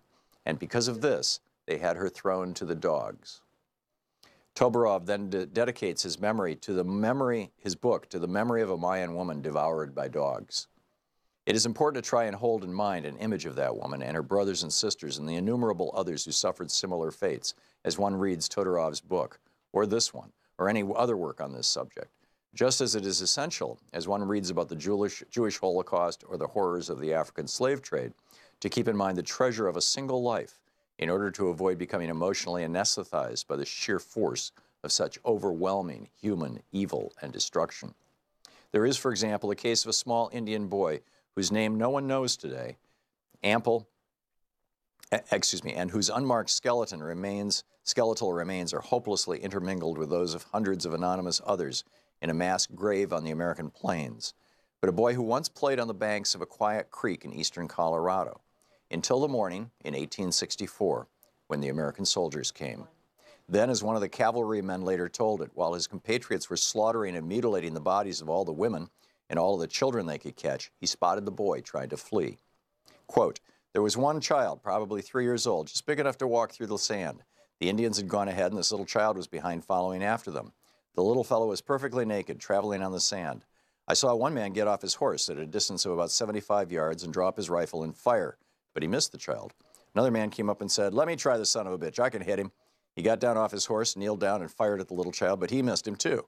A third man came up and made a similar remark and fired, and the little fellow dropped. We must do what we can to recapture and try to understand in human terms what it was that was crushed, what it was that was butchered. It is not enough merely to acknowledge that much was lost. So close to total was the human incineration and carnage. And it continues.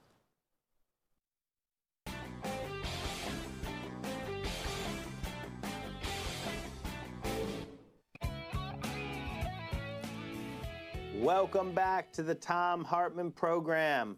I'm Alex Lawson, filling in for Tom, and joined in studio by the host of the 0 Hour, Richard R.J. Eskow. And I just want to make another quick, brief announcement that Tom is fine.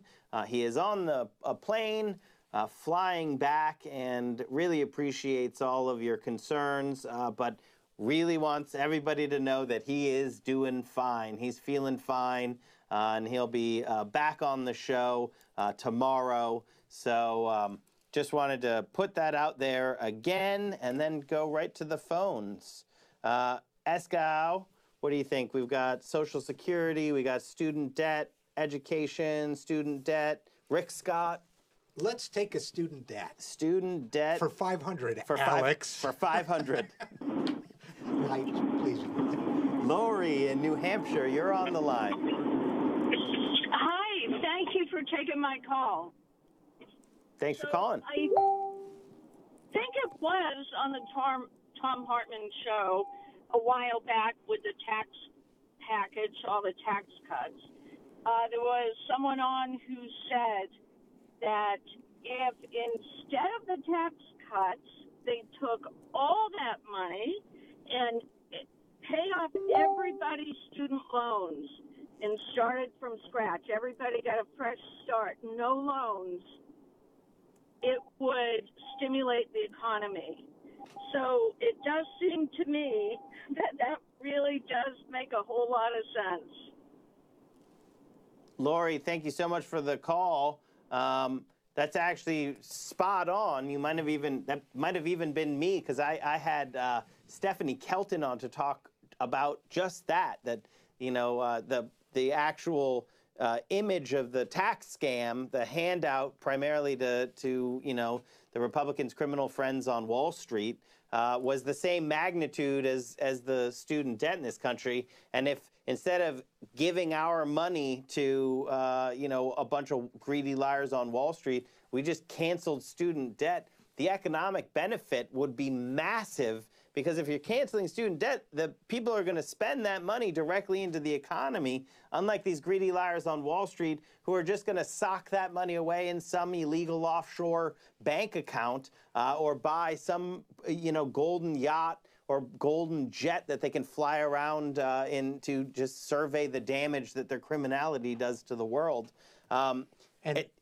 Richard? And Stephanie Kelton wrote a report with 3 other economists proving all of this, that canceling student debt would create more than 1 million jobs, be great for the economy. So you've got to ask yourself at some point, why aren't we doing it? What is it? What kind of values? I know I'm harping on this today, but what kind of values have been drummed into our heads that we're reluctant to do this for these 44 million Americans, even though the entire economy will benefit as a result, which means, by implication, something good for pretty much everyone. Why is it that we're reluctant to do that? Maybe it's because we've been told a series of things about values that we've just got to walk away from and recognize that education is something that should be accessible to anyone, and nobody should be indentured because they got an education.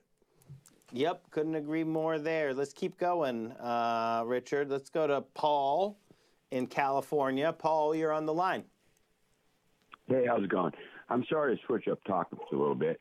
I want to talk about Social Security and why we have a Social Security trust fund.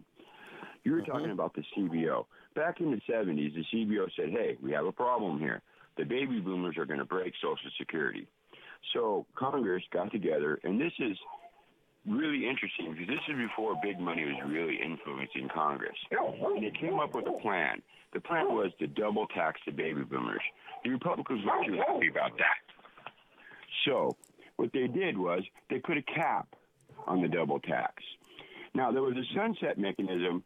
Once we reach X amount of money for the trust fund that will take care of the baby boomers, then we'll stop the double tax. But they never put a sunset mechanism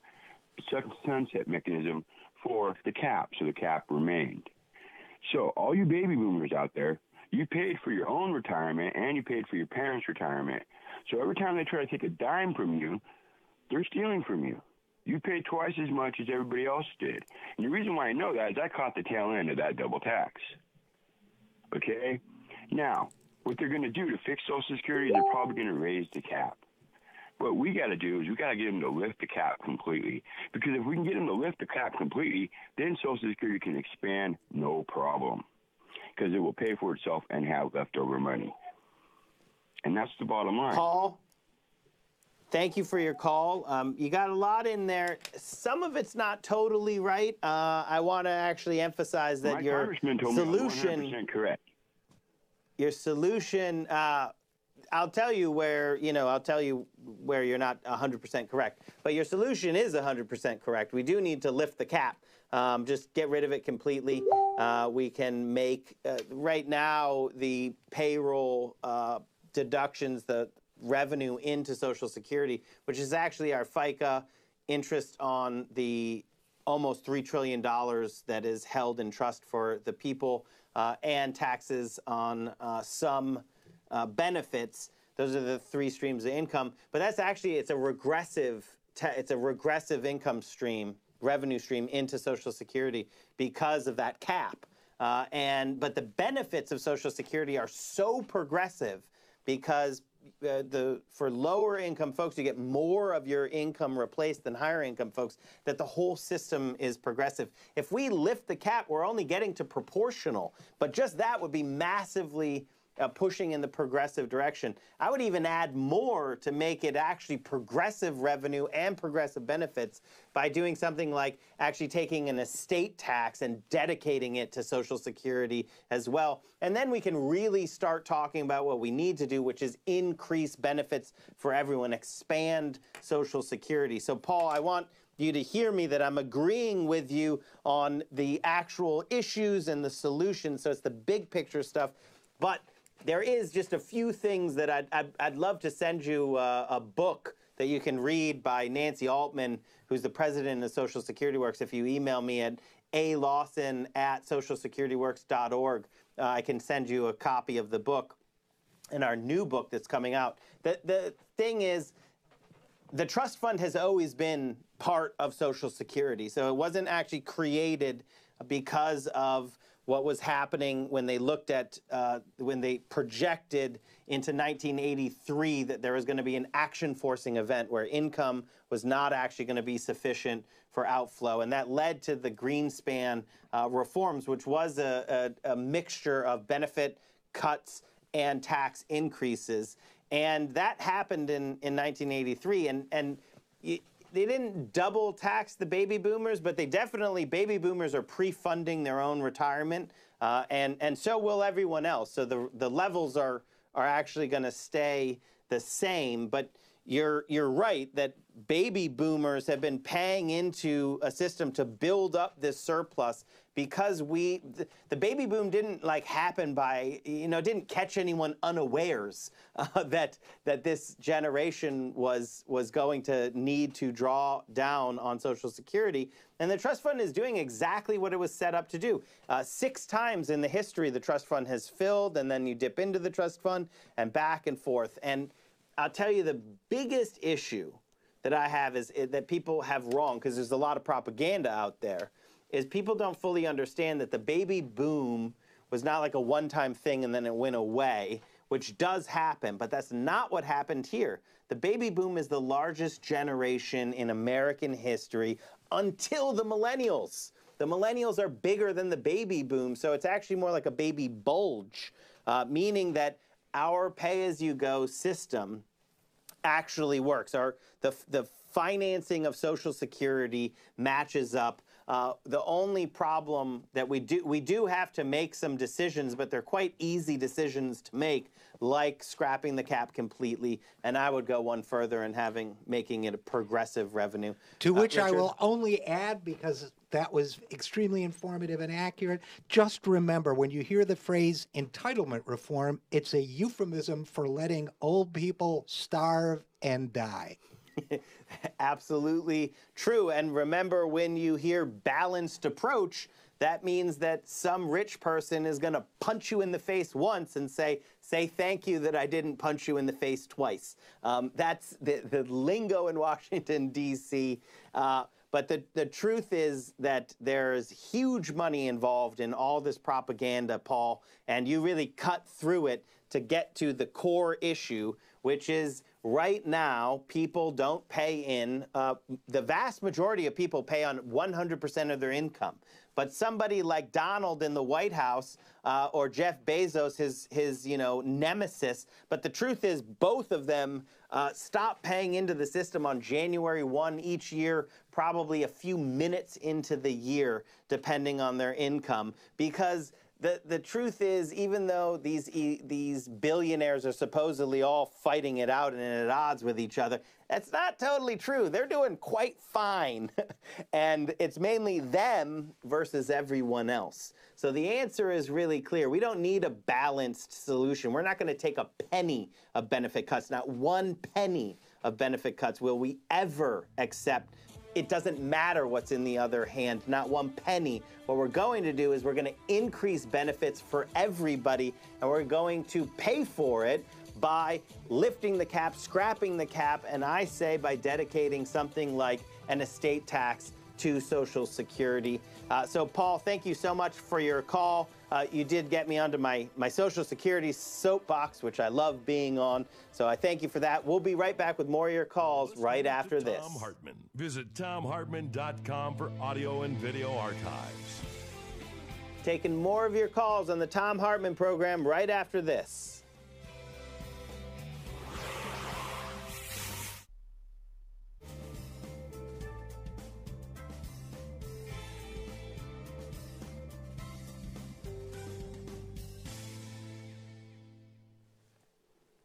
Welcome back to the Thom Hartmann Program. I'm Alex Lawson, filling in for Tom, and in studio with me, host of the Zero Hour, Richard R.J. Eskow. Andrew in Arizona, you are on the line. Oh, hi, Alex and R.J. I just want to inform everyone that there's a state senatorial special election in Iowa tomorrow for the 25th district, I believe. The Democratic nominee is Prezi Sweeney. Great, Andrew. Keeping our eye on these special elections is really important. And there's one coming up in your neck of the woods, but a federal special election, right? In Arizona 8th Congressional District. Are you watching correct. that one at all?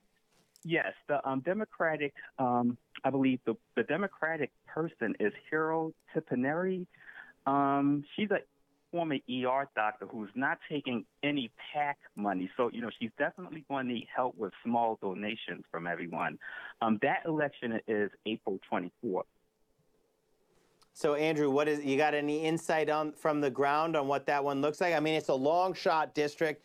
I think this was, what's his name, Franks, who is out for being a creep and but he's in a deeply Republican district, I believe. And it's a pretty long shot, but it doesn't look. I mean, like we've seen long shots go the way of the Democrat this time. Do you think there's any possibility on that one for Arizona 8th? The good thing I feel about Hero is that she's really good. I mean, she's very articulate. She's very clear on her message. Now, it is true the area is quite conservative, especially the northwestern regions where they have an older, retired pretty well-to-do, area, but the southeastern portion is more closer to the city of Phoenix and tend to have more of a minority, more of a younger population. So I think mostly if those people can come out and maybe if some of the older conservative people could, probably switch their minds, because the person she's running against is Debbie Gesko, and she's currently having some type of money laundering issue that she's being investigated for, but by the state Senate of Arizona. So like I said, Harold Tepanetti is a really good candidate, and the person she's running against isn't really that good. So hopefully that can help her. Well, that's good to hear. We are paying attention to that special election in Arizona 8th because it looks like the Democrat is running very solidly on good progressive values, and especially it makes sense strongly on Social Security, on Medicare, on lowering prescription drug prices.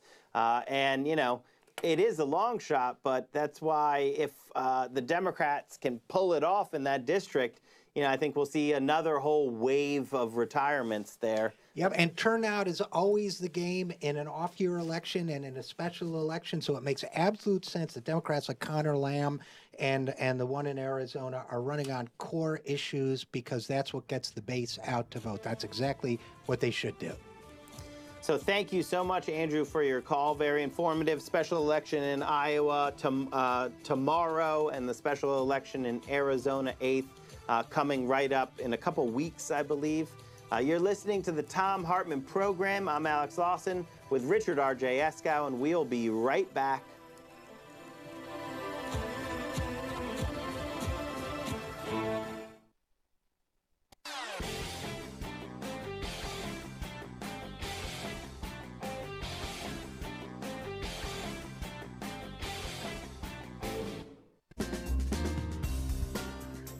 Welcome back to the Thom Hartmann Program, and we are going to hear about all the news that's happening out there today from Thom with Talk Media News. Thom, thanks for joining us. I know there's a lot of news out there, so I'm going to let you get to it. Well, we're at the Pentagon waiting to hear what steps the United States may take in retaliation for the chemical attack over the weekend in Syria. The United States, France, and others are blaming the Syrian government and its Russian supporters for this attack against civilians in a suburb of Damascus.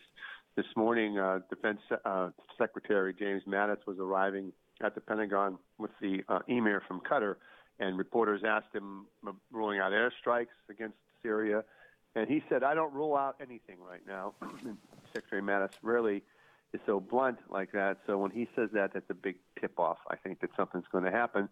President Trump is outraged, as is the president of France. The UN is meeting, or maybe they have already met by now, in Security Council to discuss the matter. Russia has a veto on the Security Council, so it's unlikely that they will vote anything decisive. But I expect within 24 to 48 hours we'll see some kind of response from the West. There's that issue. And now, more do we have Thom? Thom, yeah. Thom, yeah, has there been independent confirmation yet? There was a lot of confusion over the weekend. I kept hearing, reports of and so on, aid groups are reporting and so on. Has there been any kind of independent confirmation of the nature of the attack and the extent of it? The UN seems to think that the attack did occur. To the extent of it, at least 40 to 50 people died. Another 40 or 50, if not more, were injured in the attack. Humanitarian groups who managed to get to the scene have reported standard procedures after a chemical attack of washing people and trying to get any latent chemicals on their bodies out of it. Of course, that's usually too late by that point. But so in the sense of independent organization going in and taking samples, that has not happened. That's unlikely to happen. It's just verification through these secondary sources that the United Nations and thus the West is relying on. Okay, thanks.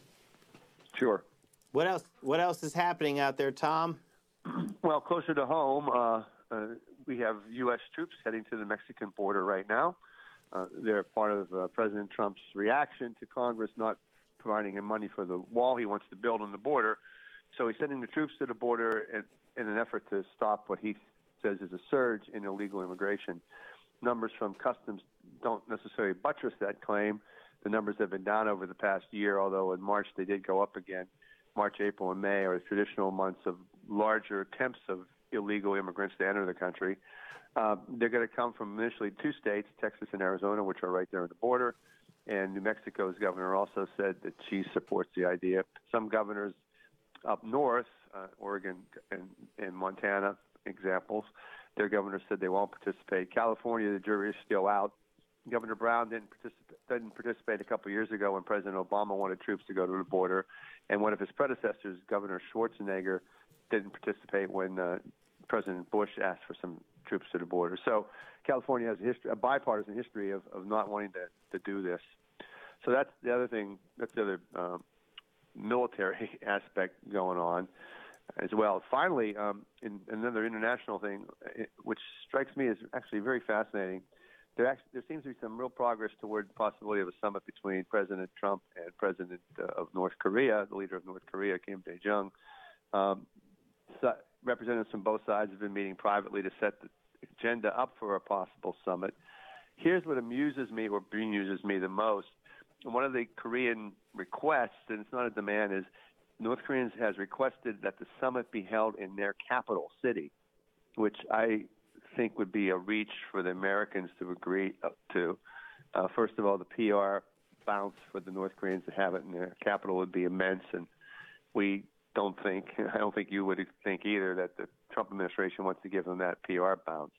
Second, and on a more practical note, it's pretty inconceivable that U.S. security forces would want to have the President of the United States in the capital of North Korea. Yeah, it doesn't seem likely. What about preconditions, which has been I believe the diplomatic standard for decades now on a meeting like this? Is that discussed? What preconditions would there be? Yeah, it has been discussed from what we can make out. Here's one of the preconditions that has not been discussed, which again is somewhat surprising, and it underscores the desperation of North Korea to have this summit. They haven't said anything about the annual military games now underway with South Korea and U.S. troops in South Korea.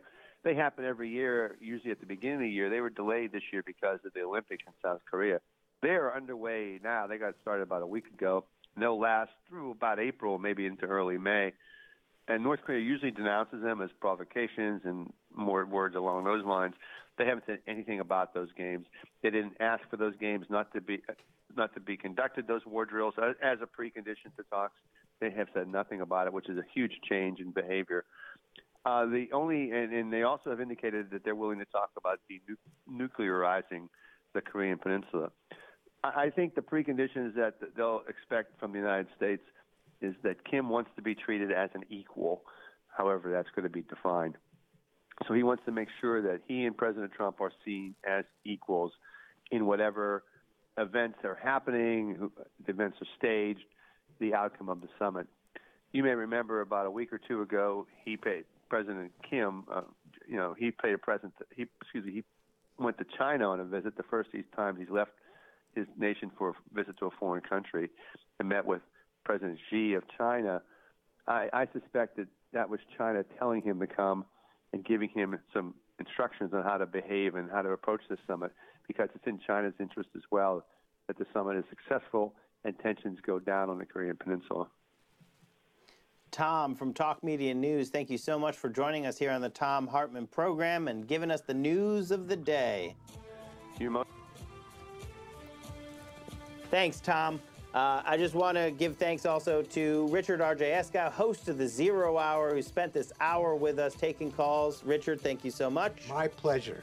And definitely, if you want to continue the media revolution, you got to search out the truth tellers like Richard, raise them up, listen to them, and spread the gospel of the media revolution. That's what this is. You're listening to Thom Hartmann.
The Thom Hartmann Program is brought to you in part by the Aiden Forecast, an investment newsletter with weekly updates of leading market indicators and a monthly deep dive into what the details of the economy and the markets mean for investors and retirees.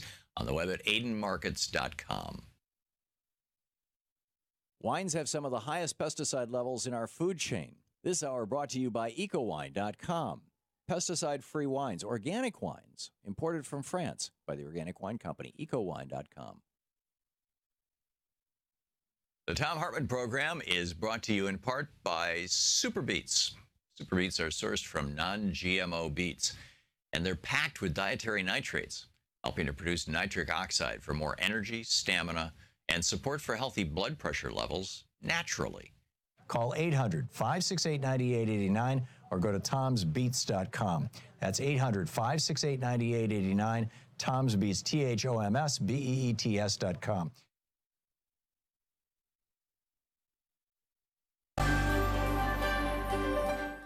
It's the Thom Hartmann University Book Club. Today we're reading from Gar Alperovitz's book, What Then Must We Do? Gar is an economist, by the way, and this is from the introduction. I borrowed my title, What Then Must We Do, from Tolstoy and the profoundly disturbing 1886 book that he wrote once he began to dig below the surface of what was happening in late 19th century Russia, a time when the system was in decay, the aristocracy enjoyed extraordinary luxury, and the peasants endured lives of hunger and pain. As a person of privilege, he began to understand something deeper about his time in history. Tolstoy wrote, I sit on a man's back, choking him and making him carry me, and yet assure myself and others that I am very sorry for him and wish to ease his lot by all means possible, except by getting off his back. Most of us do not literally sit on men's backs, making them carry us. We do, however, often uneasily look the other way, satisfying ourselves with modest changes that reassure us that all is well, while millions are in despair. We've done the best we can do, we might say, given the realities. Still, many sense, as did Tolstoy, that to actually do something serious would require us to confront much deeper problems than we are commonly willing to do. What then must we do is not shouted in the streets, but it is a question that more and more Americans, young and old, liberal, radical, and conservative, are quietly beginning to ask themselves in much more penetrating ways. So let us begin. My starting point is the obvious fact that despite its great wealth, the United States faces today enormous difficulties, with no easily discernible political answers that even begin to offer strategic handholds on a truly democratic future.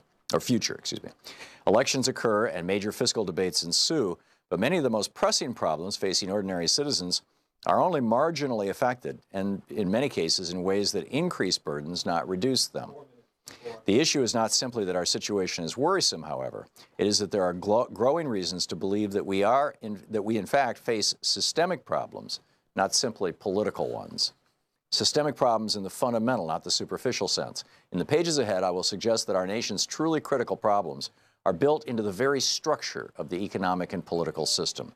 They are not something passing in the night that will go away even when we elect forward-looking thinkers and actively pressure them to move in a different direction. I won't load you down with statistics at this point.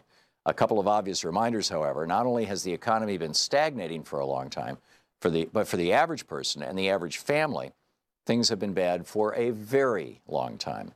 Real wages for 80% of Americans' workers, for example, have not gone up more than a trivial amount for the last 3 decades.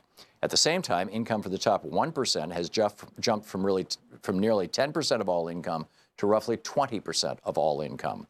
Put another way, virtually all of the gains of the entire economic system have gone to the tiny, tiny group at the top for at least 3 decades. Worth pausing to think about that one. What's going on when virtually all the gains for the entire economic system go to the top? I'm not interested here in criticizing those at the top.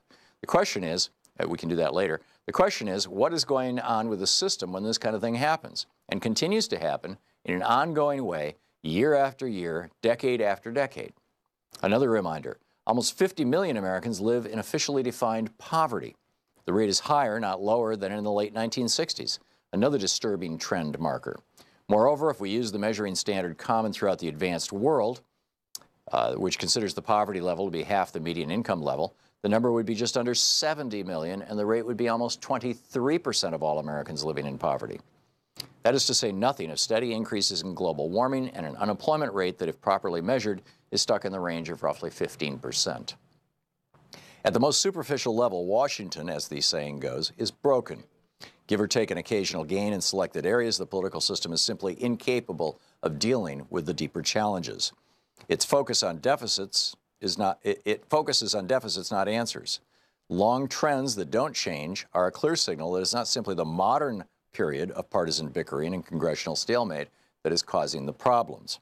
The trends are moving steadily downward. We're moving steadily downward long before the Tea Party and the recent partisan foolishness, long before the Citizens United Supreme Court decision allowed corporations to put big money directly into politics, and long before many events that have heralded as tipping points one kind or another. Nor are people stupid. More and more have a sense that something different is going on, both with the economy and more fundamentally with democracy itself. A few more bits of information just as reminders again of something that we're all beginning to see. A mid-2011 poll found that roughly 80% of Americans believe their congressional representatives to be, quote, more interested in serving the needs of special interest groups than the people they represent, end quote. Another poll found that almost 4 out of 5 believe a few rich people in corporations have far too much power. And only 37% of Americans, much more than a third of the population, have confidence in the most solemn and august of American institutions, the Supreme Court. I'm going to dig much, much deeper into all of this, of course, but for now, let's leave it at this. When critical, long trends do not improve, when they steadily get worse year in and year out, it is clear that we face deeply rooted systemic problems, not simply political problems in the usual sense of the term. Moreover, as these polls suggest, people increasingly understand that something is really wrong. The question is, how do we deal with a systemic crisis, something built into the way the political economy works, rather than just a simple political or economic crisis? Garo Parvitz, what then must we do? Want to connect with the show online? You can find the Thom Hartmann Program on Facebook, Twitter, and Instagram.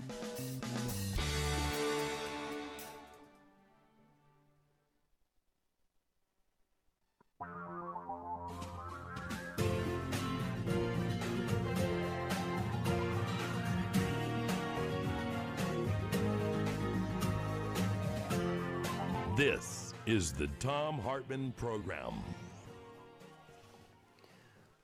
Welcome back to the Thom Hartmann Program. I am Alex Lawson, filling in for Tom, and I am really pleased to be joined on the phone by Kristen Rao Finkbeiner, the co-founder and executive director of Moms Rising, and just an amazing thinker and writer. We're going to talk about her new book, Keep Marching.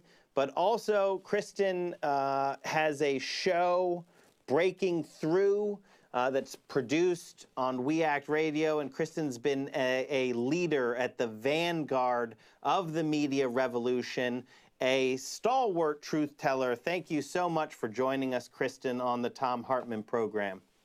Thanks for having me. So I threw a lot there. But you might not even. You couldn't see me. There was lots of blushing happening. You might not have even known that you were the vanguard of the media revolution. No, you knew. No, I did not know. I was thinking Van shoes. I never got some Van shoes. I'm not even in the fashion revolution. But you know that the point of like why you have a show, why you spend so much time getting your own message to your own people, like telling our own stories and being able to tell our own stories is how we can break out of the corporate media having a stranglehold on what happens in this country. And one of the biggest things that the corporate media spends an enormous amount of money on is to make us feel like we're all alone, to make us feel like we each individually have to do things on our own, ourselves. And that puts us in a very weak position, because what is one person going to do against, you know, the billions of dollars and et cetera, et cetera. But what I always point out is they spend all this money to keep us thinking that we're isolated because they're terrified of us figuring out how powerful we are when we stand together, that united, when we stand shoulder to shoulder with our neighbors and allies, we are unstoppable. And Kristen, I want to use that as a lead off to talk about your book, Keep Marching, and why you wrote it and kind of some of the key messages in there. Oh, thank you. I agree. We are an unstoppable force when we march together, shoulder to shoulder, in whatever way we do that, whether it's making calls to Congress, running for office ourselves, writing letters, attending meetings with elected leaders, you name it. We have been able to move mountains in the past, and we will again in the future. So the new book that I have coming out May 1st, so excited that you asked about it, comes out May 1st, is called Keep Marching.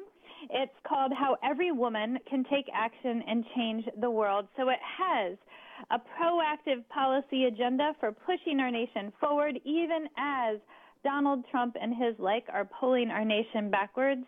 It has tips of how you can take action for effective change and make a difference, specific tips, tasks, and to-do lists that are fun, they're easy, they're doable. And it has a ton of facts. There's 33 pages of really teeny tiny print of endnotes because all the facts are sourced so you can use them too. And it has stories about how all of the top issues facing women are being experienced by women across our nation. I think one of the beautiful things about a radio show, about a book, about any media is using them to open avenues for lots of people to be heard. And when lots of people are heard, change happens, as you just said. Kristen, can I tell you that when Donald Trump won the election against Hillary Clinton, it was like a physical punch in the gut. I mean, it was terrible, and the election night was like a physical punch to my stomach.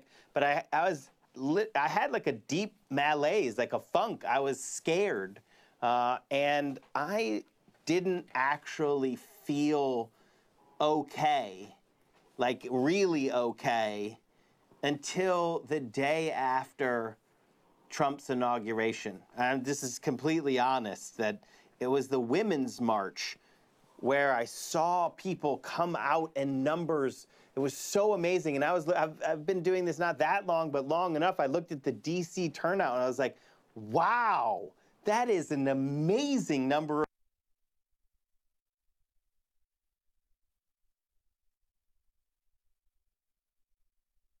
This is amazing. And then it was actually on a friend's Facebook page. They started posting these photos of the turnout all around the country. And I was like, wow, this is and it was that reminder to me, like, oh, all power is in the people. And when we are faced with something, what we have to do is keep marching. We have to stand up and fight back. And I started to feel okay again. I was like, right. That's what we have to do.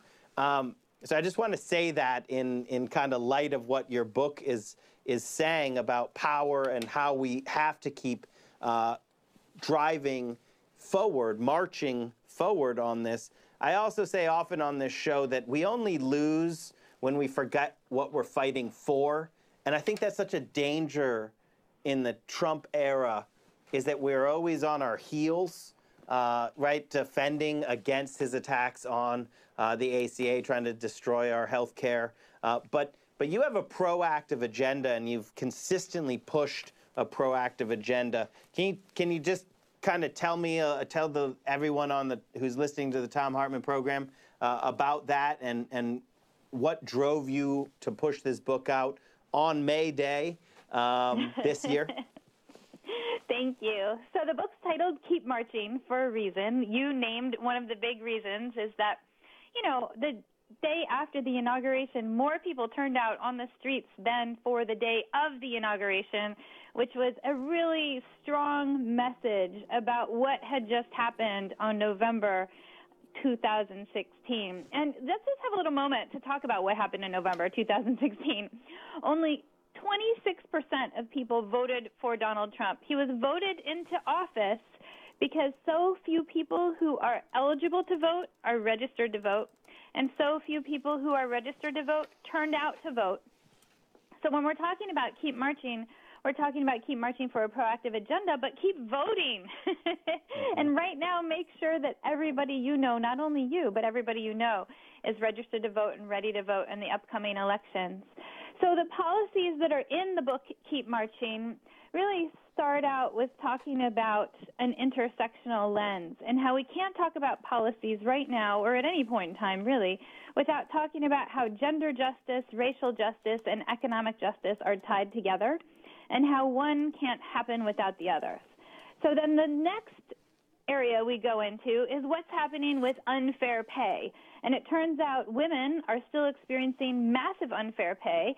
This Wednesday, April 10th, is actually Equal Pay Day. It's the day that women on average have to work to in this year to earn as much as men on average earned last year. But women of color and moms experience significantly more wage impact. So this looks at what's happening with people across multiple factors at the start of the book, and then it goes into policies relating to, A, how to solve that, how to deal with wealth inequality, which is rising in our nation. Kristen, can you stay on through the break? Yeah. Wonderful, because I want to hear all about this, but we're running up against our break. And so Kristen Rao-Finkbeiner, Executive Director of MomsRising.org, author of Keep Marching and host of Breaking Through, is going to stick with us and be continuing this talk right after this.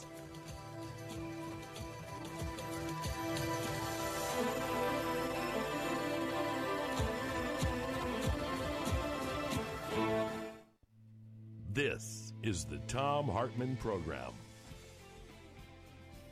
We're going to keep talking with Kristen Rao-Finkbeiner, Executive Director of MomsRising.org, right after this.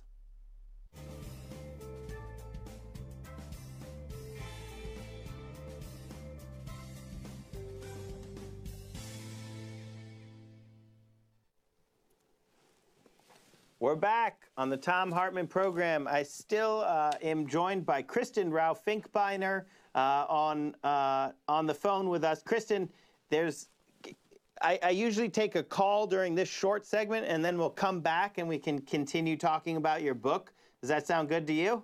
Yeah, that's great. So this will be fun. Let's talk to Michael in California. Michael, you're on the line with Kristen Rao-Finkbeiner and myself. Hey, guys. Alex, I didn't expect Ms. Finkbeiner to be on. Okay.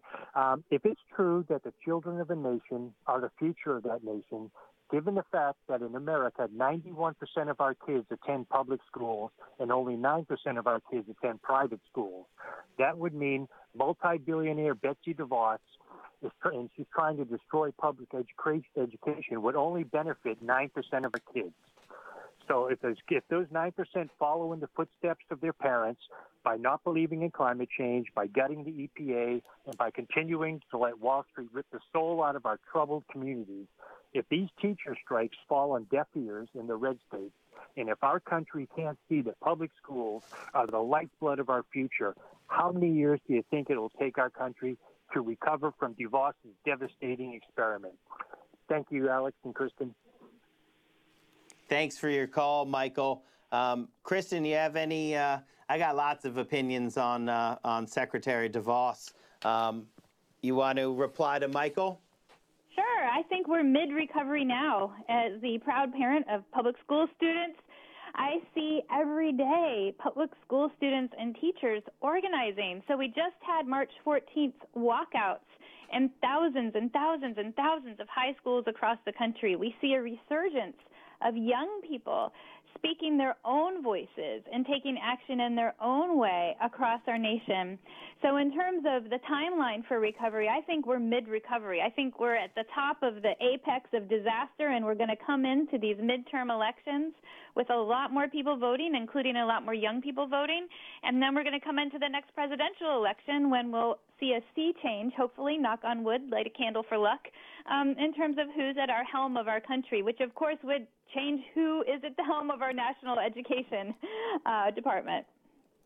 What do you think, Alice? And just light a candle for luck and organize, organize, organize, as I know you are, Kristen, and we all are as well. The thing I just like to point out as well is, yeah, I think there are going to be a lot of younger voters this midterm, but we also know there's going to be a ton of senior voters this midterm, because there always are in the off years. And you know, the lie of the Republicans has been exposed, and we're seeing it in the special elections in Connor Lamb's district, when Democrats run on issues that they should run on, like Social Security, right? Democrats created that program.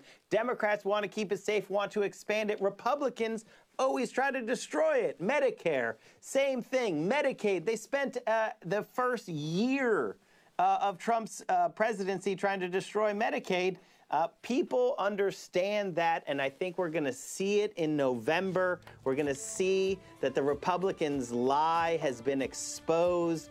And with organizing, I do think that we have, I'm slightly less optimistic that we're midway there, but I do think that we're going to expose the lie. We're going to build power for change. Thank you so much for your call, Michael. Kristen, you're going to stick with us through this break to the next segment on the Thom Hartmann Program.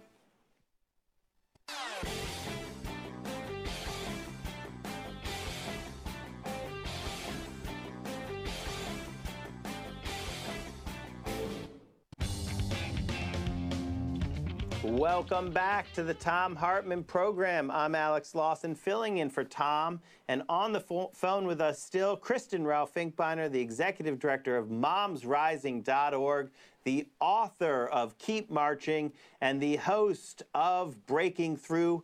Kristen, we were going over some policy positions that you outline in the book. But during the break, we actually talked about building political power. And I think in this segment, I'd like to, get your expert opinion and analysis on where we are in that. Because I do think like the Keep Marching framing of it is talking about power. It's talking about the fact that people stood up.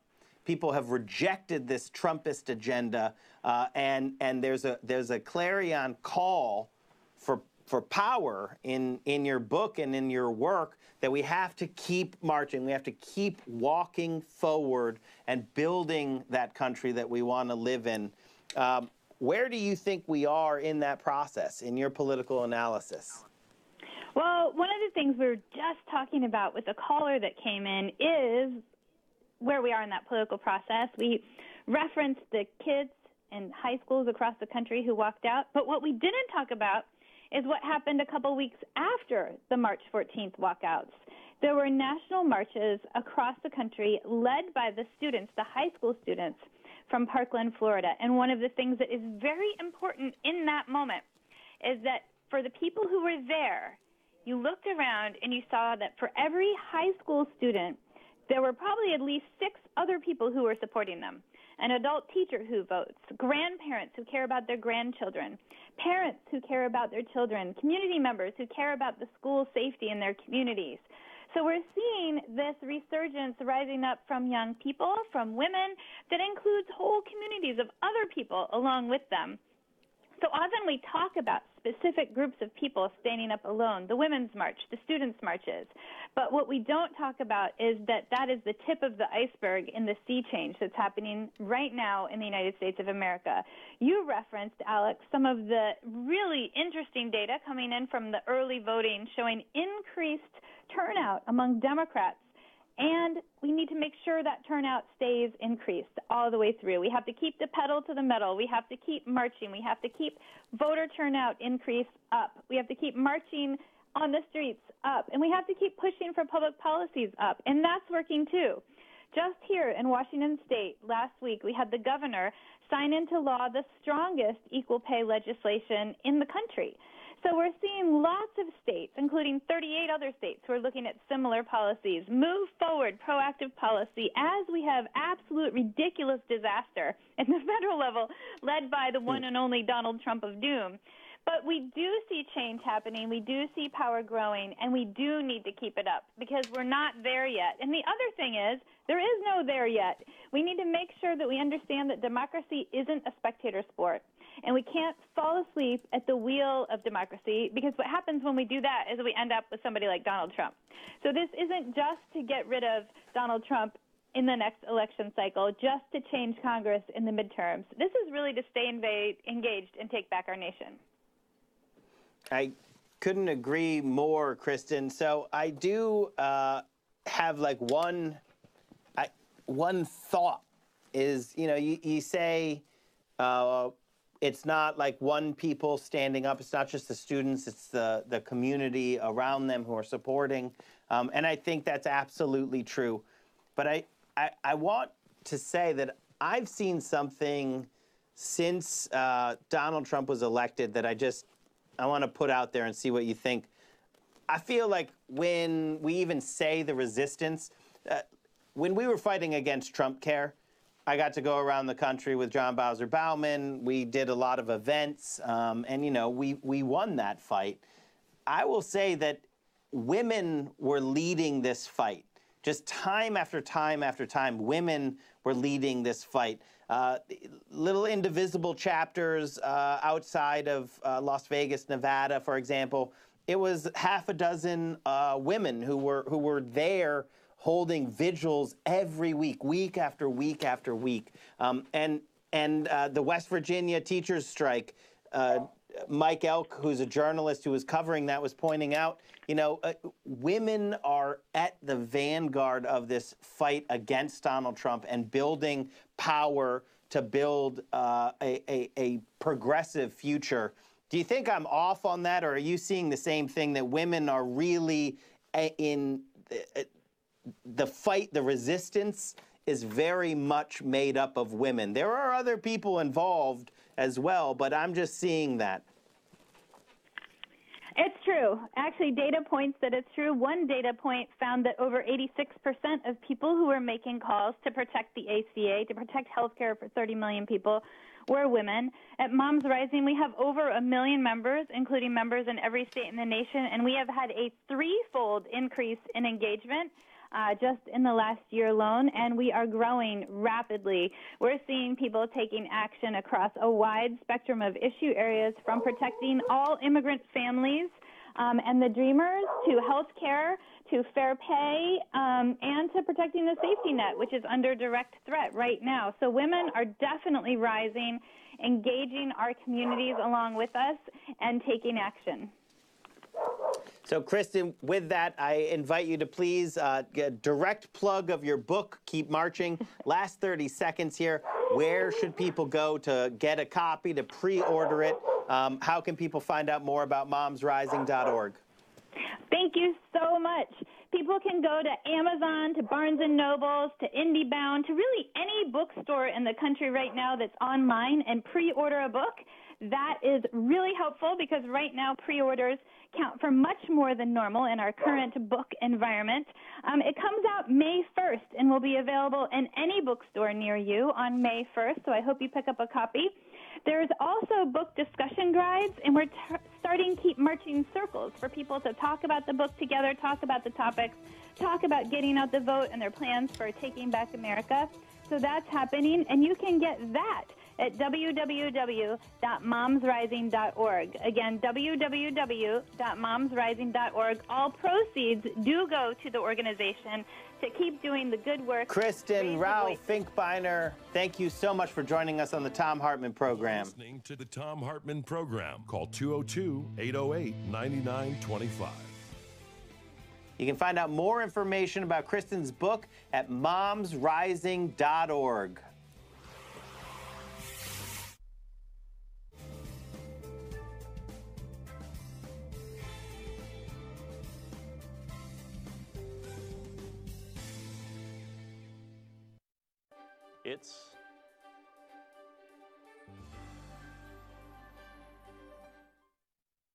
It's the Thom Hartmann University Book Club. Today we're reading from Legacy of Secrecy, The Long Shadow of the JFK Assassination by Lamar Waldron and me. The assassination of President John F. Kennedy on November 22, 1963, triggered cover-ups by officials. This is from the introduction, by the way, that continue to negatively impact American politics, life, and foreign policy. Legacy of Secrecy details those cover-ups and hidden investigations, many for the first time, including the reasons they were carried out under such intense secrecy. Most were spawned by John and Robert Kennedy's top-secret 1963 plan to stage a coup against Fidel Castro, a plan so highly classified that it only started to be exposed in 2005 and is finally revealed in this book. Their own confessions now show that three mafia bosses, Carlos Marcello, Santo Trafficante, and Johnny Roselli, were behind JFK's assassination. They used parts of the secret coup plan to kill JFK in a way that forced Attorney General Robert Kennedy, President Lyndon B. Johnson, excuse me, FBI Director J. Edgar Hoover, and high CIA official Richard Helms to withhold critical information not only from the public and the press, but also from each other and sometimes their own investigators. It's important to keep in mind that JFK was murdered just a year after the tense nuclear standoff during the Cuban Missile Crisis. The main goals of U.S. officials were to prevent a nuclear confrontation with the Soviets and to protect JFK's high ally high up in the Cuban government, Commander Juan Almeida, head of the Cuban Army in 1963, still listed as Cuba's #3 official today. While U.S. leaders have managed to prevent a confrontation with Russia and preserve a critical ally in the Cuban government, this limited the investigation into JFK's murder, allowing the three mafia chiefs and their associates to remain free. As a result, the long shadow of secrecy surrounding both JFK's murder and the coup plan set the stage for the murder of Martin Luther King, ultimately driving two presidents from office and bringing about the murders of 5 congressional witnesses in the mid-1970s. Legacy of secrecy breaks excuse me, important new ground in key areas, detailing for the first time Louisiana godfather Carlos Marcello's clear confession to ordering JFK's assassination. Marcello's criminal empire ranged from Dallas to Memphis, and previously secret files at the National Archives have shown that he made this confession in 1985 to an FBI informant ruled credible by a federal judge as part of a secret FBI undercover sting operation named Camtex. Exposed here for the first time, Camtex yielded Marcello's admission that he'd met Lee Harvey Oswald and set Jack Ruby up in business in Dallas. The operation also generated hundreds of hours of heretofore secret prison audio tapes of Marcello discussing his crimes, recorded using the FBI informant's bugged transistor radio. Yet the FBI and Justice Department withheld most of that information from the public and Congress for years until its revelation in this book. Carlos Marcello wasn't the only mob boss who confessed his involvement in JFK's murder to a trusted associate. Legacy also uncovers important new information about Marcello's partners in JFK's assassination, Tampa godfather Santos Trafficante and Johnny Roselli, the Chicago Mafia's man in Las Vegas and Hollywood. Shortly before their deaths, both mobsters admitted their roles in JFK's murder to their attorneys.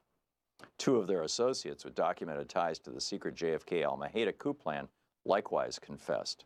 Using exclusive new information supported by FBI files apparently withheld from Congress, this book names 2 of the Georgia men who paid James Earl Ray to kill the Reverend Dr. Martin Luther King, white supremacist Joseph Miltier and Hugh R. Spake. Miltier, who had been involved in Marcello's murder of JFK, was part of a small clique of racists in Atlanta who used Marcello to broker the contract to murder Dr. King. We document James Earl Ray's ties to Marcello's heroin smuggling operation and long overlooked evidence in FBI files linking Ray to Marcello's associate, Johnny Roselli. Finally, this book explains why Ray, while fleeing to Canada the day after killing Dr. King in Memphis, made a 400-plus mile detour south to Atlanta, where he contacted Spake to get help from Miltier.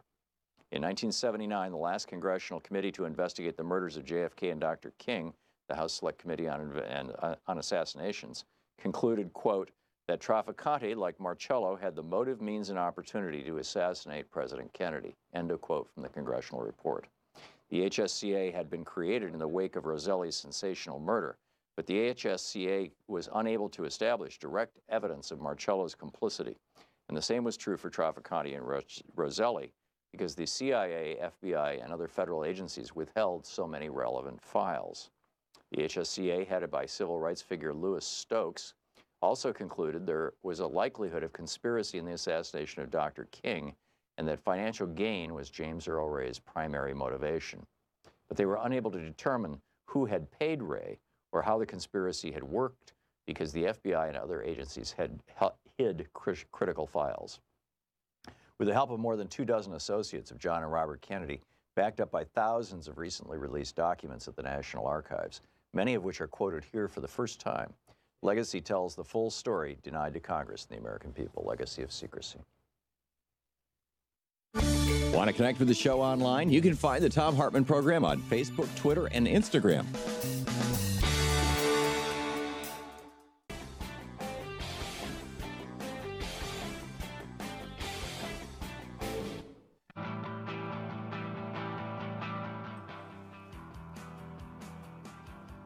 Welcome back to the Thom Hartmann Program. I'm Alex Lawson, filling in for Tom. And man, time really flies when you're doing this show. It's wonderful to get to spend some time with you all. I'm going to go to the phone, so keep your calls coming. I'm going to try to get through everyone who's calling in. Daniel in California, you're on the line. Daniel, can you hear me? No, Daniel. All right, well, I will.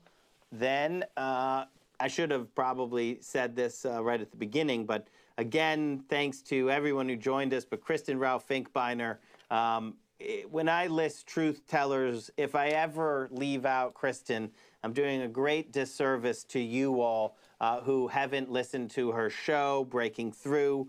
You can find it on We Act Radio. You can find it at momsrising.org. Kristen has been a supporter of independent media. She is a believer in We Act Radio when no one else would give us, you know, the time of day, when everyone else thought Kimon and I were building, you know, something that would last for a little bit, a flash in the pan or something. But Kristen saw it. She got it. And just like she had that vision to form momsrising.org, and she has this show, and just her push for economic justice, for racial justice, for environmental justice, just for justice is really, it's a something to behold.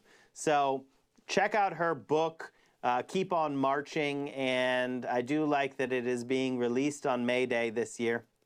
So do yourself a favor, and if you can, pre-order that book. Otherwise, I'm positive it's going to be in libraries soon after publication. You can learn more about Moms Rising at momsrising.org.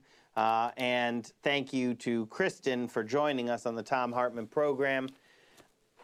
I always, you know, Troy over here makes fun of me for talking about both Social Security and Medicare, from an old joke in Blues Brothers that they play all types of music, country and Western, which I appreciate, because I do love talking about Social Security and Medicare and Medicaid and prescription drug prices that are out of control and predatory student debt and all of these other systems that I do think are totally related.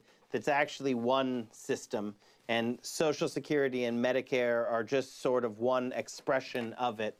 But it's basic, it's simple, and it's very old. There are some who think that all of the wealth and power should be collected in the hands of a few, either one or a select few, versus those who believe that all power, as it comes from the people, should actually reside with the people as well. And with that power comes the profits of our labor. And that is the side that I think for about 40 years has been losing.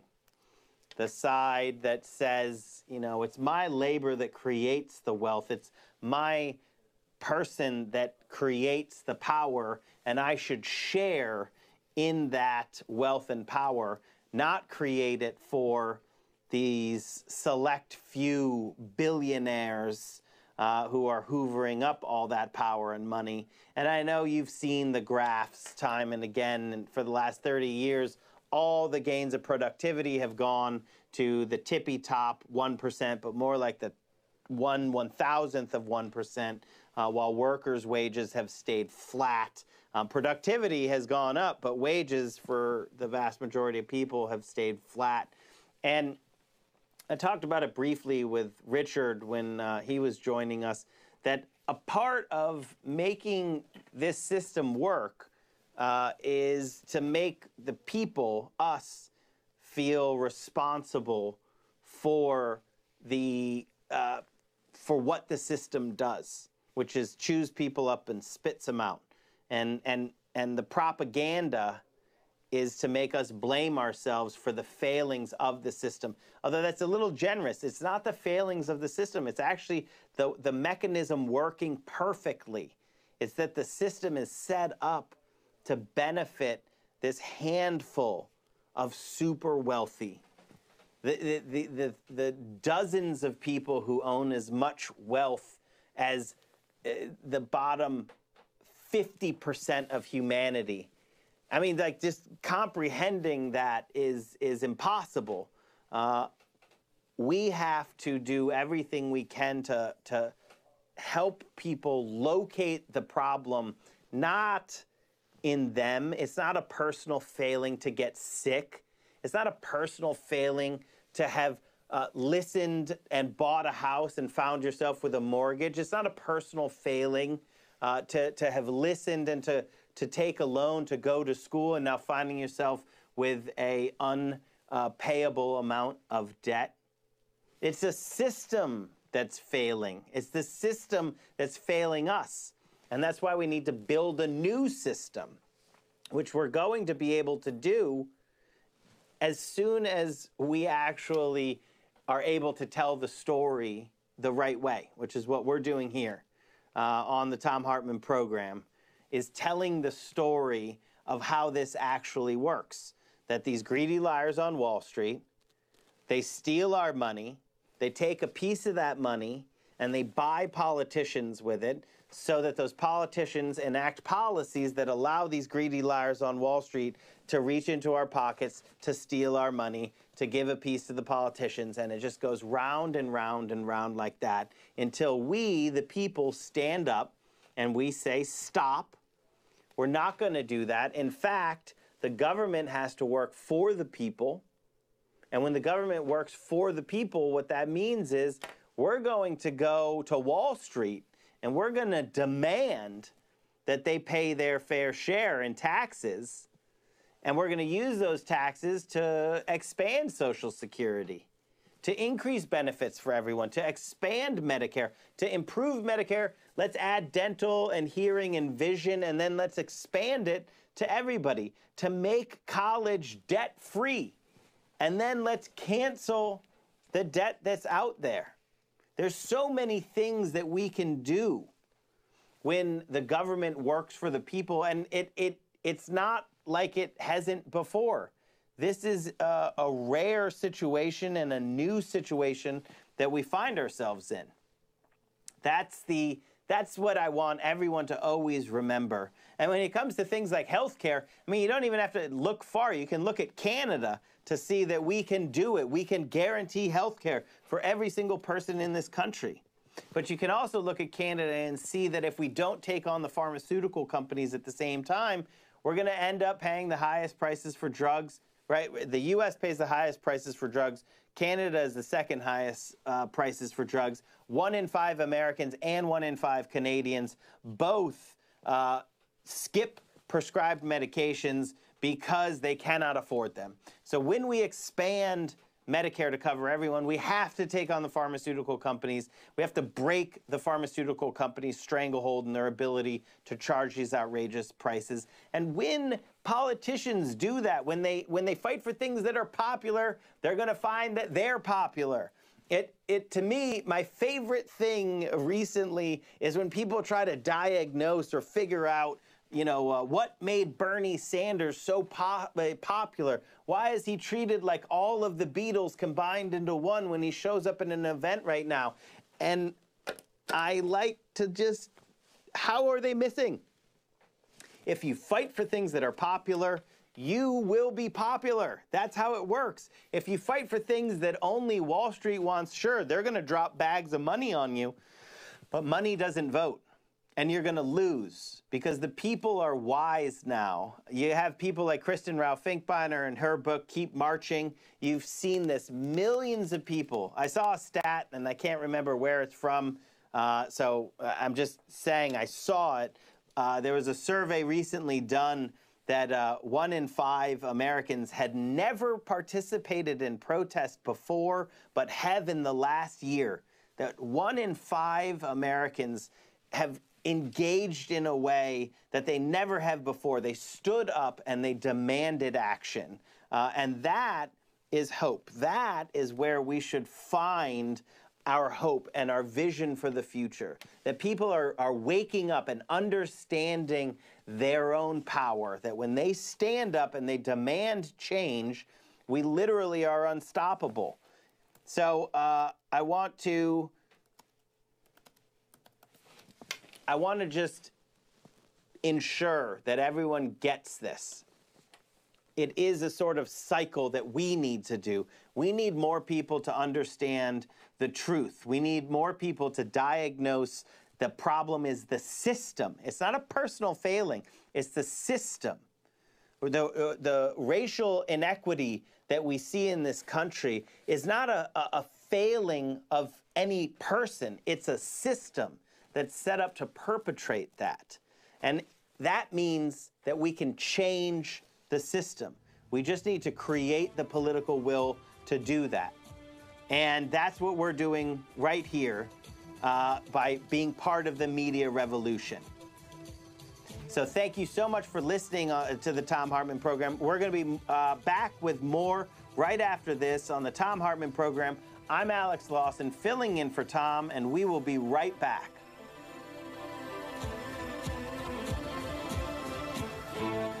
You're listening to Thom Hartmann. Visit ThomHartmann.com for audio and video archives. We'll be right back with more of the Thom Hartmann Program after this break.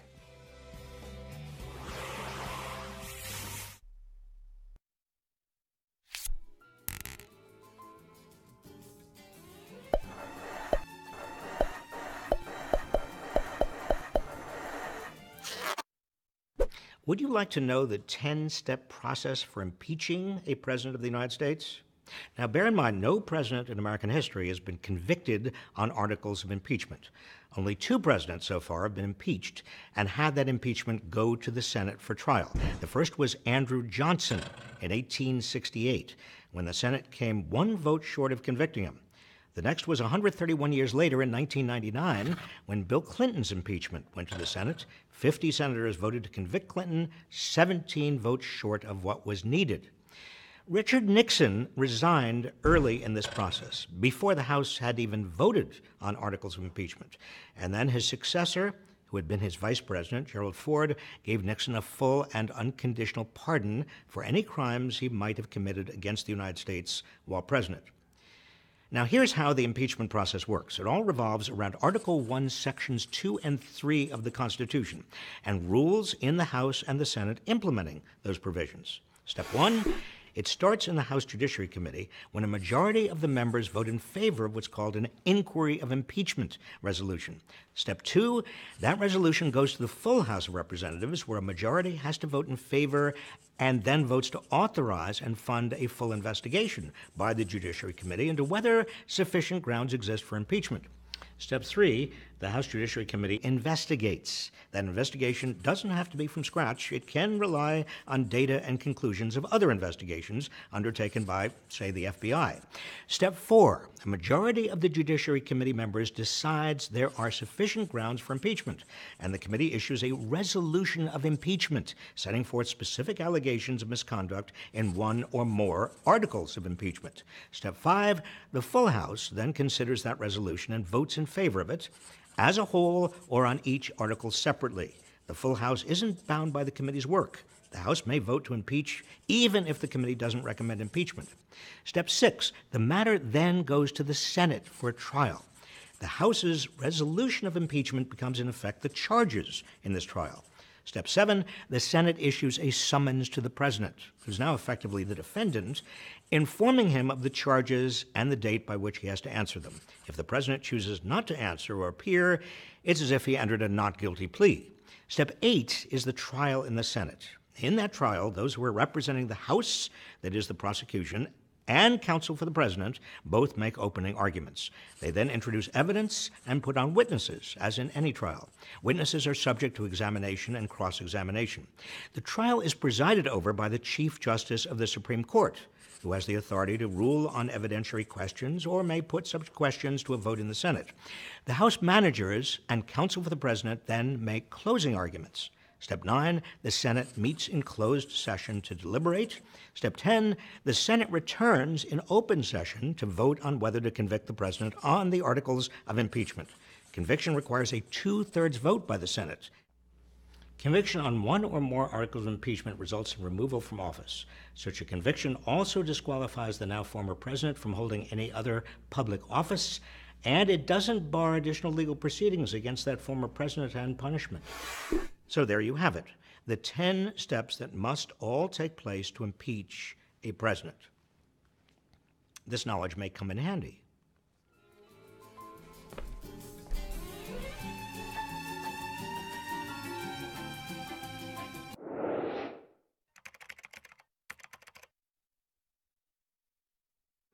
Want to connect with the show online? You can find the Thom Hartmann Program on Facebook, Twitter, and Instagram.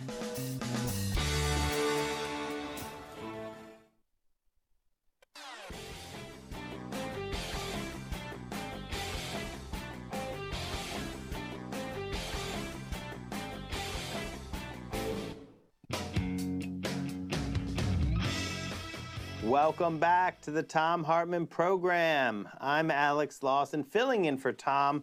The last segment here. The show always goes so fast. I'm going to go to Mike in Pennsylvania. Mike, you're on the line. Hi, good afternoon. Afternoon. I think a lot of times we get bogged down by the fact that I'm a right-wing person, you're a left-wing person, and we look at all of our differences and combine them all and want to take everything over. I think we need to get together and say, okay, what are the things we can agree upon? I think you and I can both agree upon the public is getting taken advantage of by rich people or corporations who buy off our politicians.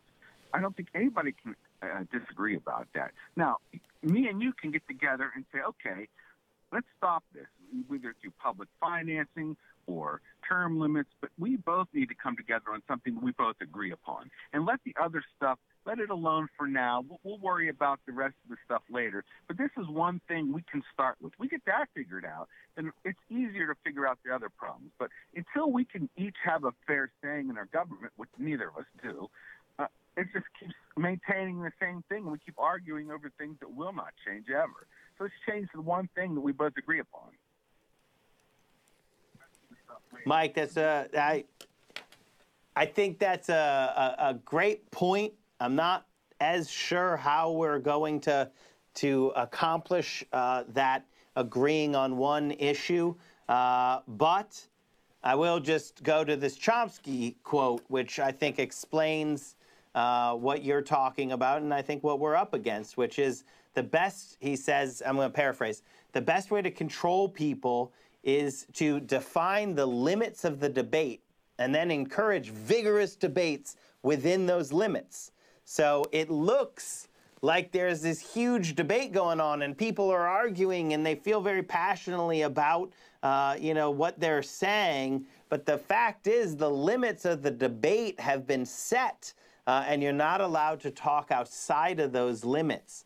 And that's where breaking out of the corporate media and really pushing the media revolution is got to be a first step in finding those alliances where people can, from seemingly different parts of the ideological spectrum, can possibly agree with each other.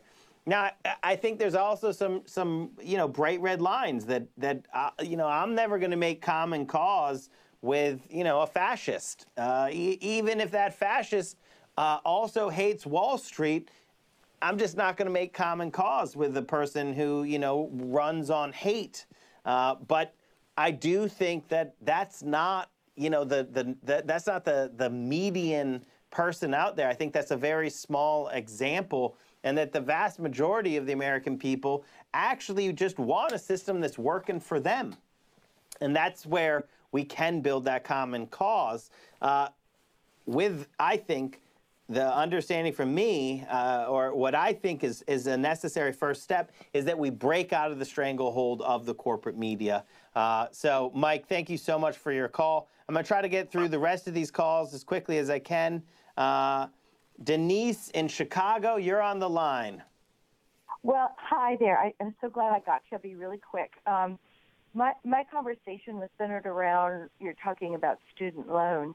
And I decided to get an MBA.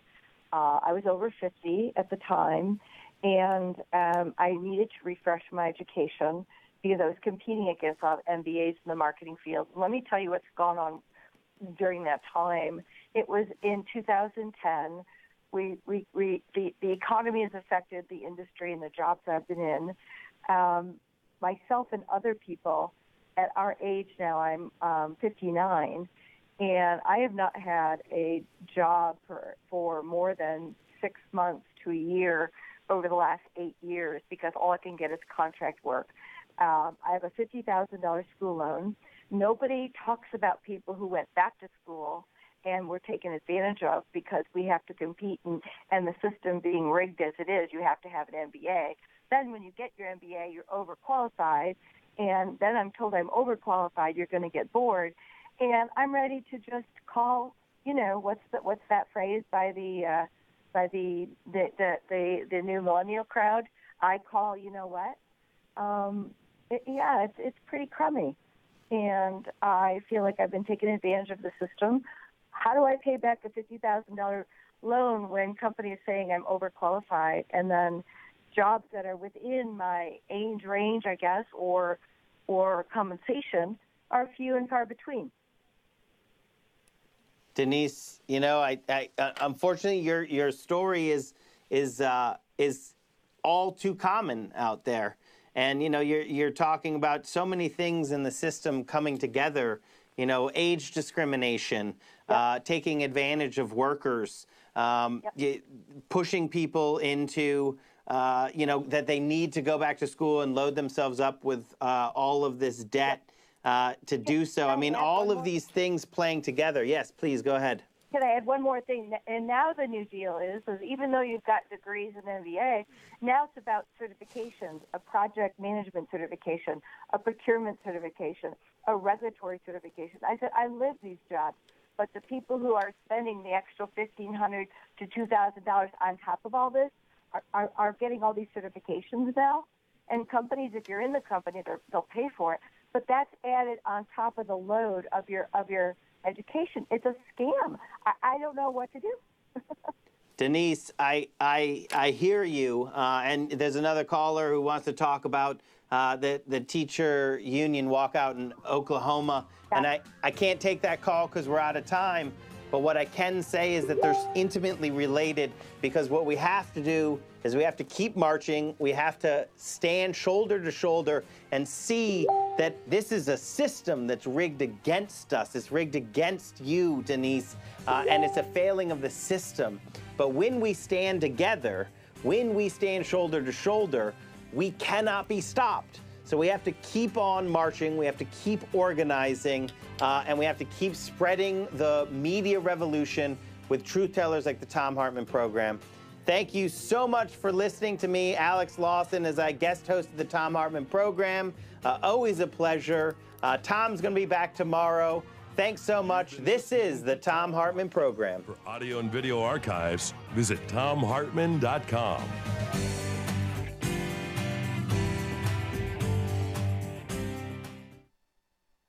From United